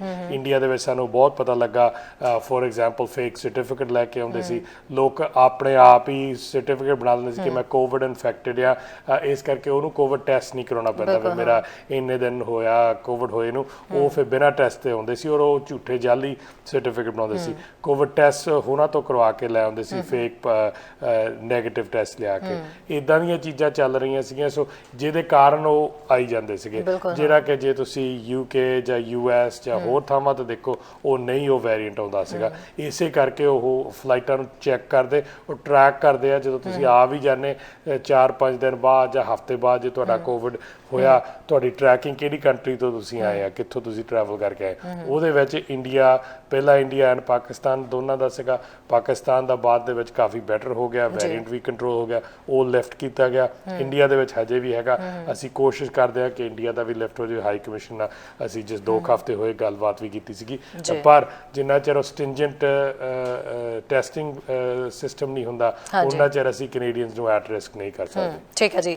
ਇੱਥੇ ਮਨਿੰਦਰ ਬਰਾੜ ਨੇ ਕਿਹਾ ਕਿ 20,000 Canadian waiting for flights, but government is just busy for opening borders just for US. ਔਰ ਸੰਜੀਵ ਮਹਿਤਾ ਲਿਖਦੇ ਨੇ ਫੁੱਲੀ ਵੈਕਸੀਨੇਟਡ ਸਟੂਡੈਂਟ ਨੂੰ ਕੁਆਰੰਟੀਨ ਕਰਨਾ ਪੈਂਦਾ ਹੈ ਜਾਂ ਨਹੀਂ। ਪਹਿਲਾਂ ਇਹਨਾਂ ਦੋਵਾਂ ਦਾ ਆਪਾਂ ਜਵਾਬ ਲੈ ਲਈਏ, ਦੈਨ ਮੈਂ ਅੱਗੇ ਮੈਸੇਜ ਪੜ੍ਹਦੀ ਹਾਂ। ਸ਼ੋਰ। ਸੋ ਦੇਖੋ, ਜਿਹੜੇ ਉਹ ਕਹਿੰਦੇ ਵੇ ਕਿ ਕੈਨੇਡੀਅਨ ਉੱਥੇ ਹੈਗੇ, ਪਹਿਲੀ ਗੱਲ ਤਾਂ ਅਸੀਂ ਬਹੁਤ ਅਰਜ਼ਾਂ ਕਰਕੇ ਕਿਹਾ ਸੀ ਕਿ ਨਾ ਜਾਓ ਉੱਥੇ ਨਾ। ਸੋ ਹਜੇ ਵੀ ਉਹਨਾਂ ਕੋਲ ਰਾਹ ਹੈਗੇ ਆ, ਅਗੇਨ ਉਹਨਾਂ ਨੂੰ 2 ਸਟੈਪ ਕਰਨਾ ਪਊਗਾ। ਉਹ ਵੀ ਉਹ ਸੋਚਣ ਕਾਹਤੇ ਹੋਰ ਕੰਟਰੀਆਂ ਉਹਨਾਂ ਨੂੰ ਨਹੀਂ ਲੈ ਰਹੀਆਂ ਇੰਡੀਅਨ ਫਲਾਈਟਾਂ ਨੂੰ, ਕਿਉਂਕਿ ਉਹ ਵੀ ਰਿਸਕ ਆਪਣੇ ਆਪ ਨੂੰ ਸਮਝਦੇ। ਨਹੀਂ ਤਾਂ ਟਰੈਵਲ ਇੰਡਸਟਰੀ ਦੇ ਵਿੱਚ ਕੰਟਰੀਆਂ ਜਿੱਥੋਂ ਤੁਸੀਂ ਫਲਾਈਟ ਜੰਪ ਕਰਕੇ ਆਉਂਦੇ ਹੋ ਤਾਂ ਬਹੁਤ ਚਾਹੁੰਦੀਆਂ ਕਿ ਸਾਡੇ ਫਲਾਈਟਾਂ ਹੋਰ ਆਉਣ, ਚਾਹੇ ਉਹ ਜਾਪਾਨ ਹੋਵੇ, ਚਾਈਨਾ ਹੋਵੇ, ਦੁਬਈ ਹੋਵੇ, ਇੰਗਲੈਂਡ ਹੋਵੇ, ਫਰਾਂਸ ਹੋਵੇ। ਪਰ ਇਸ ਵੇਲੇ ਵੈਰੀ ਲਿਮਿਟਡ ਅਮਾਊਂਟ ਆਫ ਕੰਟਰੀਆਂ ਜਿਹੜੀਆਂ ਕਿ ਅਲਾਓ ਕਰ ਰਹੀਆਂ ਪੈਸੇਂਜਰ ਉਹ ਆ ਜਾਣ। ਜੀ ਕਾਲਰ ਨਾਲ ਜੁੜ ਰਹੇ ਨੇ ਜੀ। ਸਤਿ ਸ਼੍ਰੀ ਅਕਾਲ ਜੀ। ਹਾਂਜੀ ਸਤਿ ਸ਼੍ਰੀ ਅਕਾਲ। ਹਾਂਜੀ ਸਰ, ਕੀ ਕਹਿਣਾ ਚਾਹੁੰਦੇ ਹੋ ਜੀ? ਹਾਂਜੀ ਸਤਿ ਸ਼੍ਰੀ ਅਕਾਲ, ਤੇ ਸਤਿ ਸ਼੍ਰੀ ਅਕਾਲ ਤੁਹਾਡੇ ਗੈਸਟ ਰਣਦੀਪ ਜੀ ਨੂੰ। ਜੀ ਸਤਿ ਸ਼੍ਰੀ ਅਕਾਲ ਜੀ। ਹਾਂ ਸਤਿ ਸ਼੍ਰੀ ਅਕਾਲ ਰਣਦੀਪ ਜੀ। ਤੇ ਮੈਂ ਸਵਾਲ ਕਰਨਾ ਚਾਹ ਰਿਹਾ ਸੀ ਰਣਦੀਪ ਜੀ ਨੂੰ, ਹਾਂਜੀ, ਕਿ ਪਿਛਲੀ ਵਾਰ ਵੀ ਮੈਂ ਕੀਤਾ ਸੀ ਕਿ LMI ਜਿਹੜੀਆਂ ਨੇ ਉਹ ਸ਼ਰਮ ਵਿਕ ਰਹੀਆਂ ਨੇ ਸਰੀ ਤੇ ਬਰਮਟਨ ਦੇ ਵਿੱਚ। ਔਰ ਪ੍ਰਧਾਨ ਮੰਤਰੀ ਸਾਹਿਬ ਨੂੰ ਪਿਛਲੇ ਸਤੰਬਰ ਦੇ ਵਿੱਚ ਰੈਡ FM ਦੇ ਉੱਪਰ ਹਰਜਿੰਦਰ ਸਿੰਘ ਸਾਹਿਬ ਨੇ ਸਵਾਲ ਕੀਤਾ ਸੀ ਕਿ ਕੀ ਤੁਹਾਨੂੰ ਪਤਾ ਕਿ 50,000 ਦੀਆਂ LMI ਵਿਕ ਰਹੀਆਂ ਨੇ ਔਰ ਅਬਿਊਜ਼ ਹੋ ਰਹੀਆਂ ਨੇ। ਕੱਲ ਕਨੈਕਟ FM ਤੇ ਮਿਨਿਸਟਰ ਕਾਰਲਾ ਕਾਟਰੋ ਵੀ ਸੀਗੇ, ਉਹਨਾਂ ਨੂੰ ਵੀ ਇਹੀ ਸਵਾਲ ਕੀਤੇ ਗਏ ਔਰ ਉਹ ਜਿਹੜੇ ਰੱਟੇ ਰਟਾਏ ਜਵਾਬ ਦਿੱਤੇ ਜਾਂਦੇ ਨੇ। ਕਾਰਵਾਈ ਦੀ ਗੱਲ ਕਿਉਂ ਨਹੀਂ ਕਰਦੇ ਜੀ? ਕਿਉਂਕਿ ਕਾਰਵਾਈ ਨਹੀਂ ਹੋ ਰਹੀ, ਟਾਸਕ ਫੋਰਸ ਨਹੀਂ ਹੈਗੀ, ਟਾਸਕ ਫੋਰਸ ਕੰਮ ਨਹੀਂ ਕਰ ਰਹੀ, CBSE ਦੀ ਰੇਡਾਂ ਨਹੀਂ ਹੋ ਰਹੀਆਂ ਔਰ ਫੈਡਰਲ ਗਵਰਨਮੈਂਟ ਫੰਡਿੰਗ ਨਹੀਂ ਦੇ ਰਹੀ, ਕਿਉਂਕਿ ਫੰਡਿੰਗ ਦੀ ਘਾਟ ਕਰਕੇ ਰਿਸੋਰਸਿਸ ਨਹੀਂ ਹੈਗੇ। ਰਿਸੋਰਸਿਸ ਨਾ ਹੋਣ ਕਰਕੇ ਸਾਰਾ ਕੁਝ ਹੋ ਰਿਹਾ, ਕਿਉਂਕਿ ਇਹ $20 ਬਿਲੀਅਨ ਜੀ ਸਾਲਾਨਾ ਅੰਡਰਗਰਾਉਂਡ ਇਕਨੋਮੀ ਦੇ ਵਿੱਚ ਆ ਰਿਹਾ ਹੈ ਔਰ ਇਹ ਬਹੁਤ ਖਤਰਨਾਕ ਹੈ, ਜਿਹਦੇ ਕਰਕੇ ਹਾਊਸਿੰਗ ਕ੍ਰਾਈਸਿਸ ਕ੍ਰੀਏਟ ਹੋਇਆ ਹੈ, ਡਰੱਗ ਵਾਰ ਚੱਲ ਰਹੀ ਹੈ, ਮੁੰਡੇ ਮਰ ਰਹੇ ਨੇ, ਮਨੀ ਲਾਂਡਰਿੰਗ ਹੋ ਰਹੀ ਹੈ। ਕਿਉਂ ਨਹੀਂ ਇਹ ਐਮਪੀ ਸਮਝਦੇ ਪਏ ਕਿ ਇਹ ਜਿਹੜਾ ਮਤਲਬ ਕਿ ਕੋਡ ਹੈਗਾ ਵੱਢਣਾ ਪੈਣਾ। ਐਲਐਮਆਈਆਂ ਜਿਹੜੀਆਂ ਨੇ ਜਾਂ ਤਾਂ ਓਪਨ ਵਰਕ ਪਰਮਿਟ ਕਰ ਦਿਓ, ਸਿੱਧਾ ਤੁਸੀਂ ਓਪਨ ਵਰਕ ਪਰਮਿਟ ਦਿਓ ਇੰਸਟੈਡ ਆਫ ਕਲੋਜ਼, ਜਾਂ ਇਹਨਾਂ ਨੂੰ ਬੰਦ ਕਰ ਦਿਓ ਜੇ ਤੁਸੀਂ ਬਚਾਣਾ। ਕਮਿਊਨਿਟੀ ਬਹੁਤ ਬਦਨਾਮ ਹੋ ਰਹੀ ਹੈ, ਪੰਜਾਬ ਦੇ ਵਿੱਚ ਸੁਸਾਈਡ ਹੋ ਰਹੇ ਨੇ, ਫਰਾਡ ਮੈਰਿਜਾਂ ਹੋ ਰਹੀਆਂ ਨੇ। ਇਹ ਸਰਕਾਰ ਕੀ ਕਰ ਰਹੀ ਹੈ? ਕਿਉਂ ਸੁੱਤੀ ਪਈ ਹੈ? ਕਿਉਂ ਨਹੀਂ ਸੁਣਦੀ ਕਮਿਊਨਿਟੀ ਦੀ ਗੱਲ? ਕਮਿਊਨਿਟੀ ਚੀਖ ਕੇ ਕਹਿ ਰਿਹਾ। ਇੱਕ ਸਟੇਸ਼ਨ ਕੱਲ ਕਨੈਕਟ ਐਫਐਮ ਤੇ ਟਾਕ ਸ਼ੋਅ ਤੱਕ ਲਿਆਂਦੇ ਗਏ ਨੇ, ਮਿਨਿਸਟਰਾਂ ਨੂੰ ਲਿਆ ਕੇ ਬਾਰ-ਬਾਰ ਦੱਸਿਆ ਜਾ ਰਿਹਾ। ਔਰ ਅਸੀਂ ਸਾਲਾਂ ਤੋਂ ਕਹਿ ਰਹੇ ਇਹਨਾਂ ਨੂੰ ਕਿ ਇਹ ਬੰਦ ਕਰੋ, ਤੁਹਾਡੀ ਬਦਨਾਮੀ ਬਹੁਤ ਹੋ ਰਹੀ ਹੈ। ਹੁਣ ਤਾਂ ਤੁਸੀਂ ਵਰਲਡ ਲੈਵਲ ਤੇ ਬਦਨਾਮ ਹੋ ਚੁੱਕੇ ਹੋ ਜੀ, ਔਰ ਤੁਸੀਂ ਆਪਣੀ ਸਾਖ ਬਚਾ ਲਓ। ਮੈਂ ਇਹ ਕਹਿਣਾ ਚਾਹੁੰਦਾ ਕਿ ਕਰੋ ਕੁਝ, ਗੱਲਾਂ ਨਾ ਕਰੋ please. Thank you ji. Thank you sir.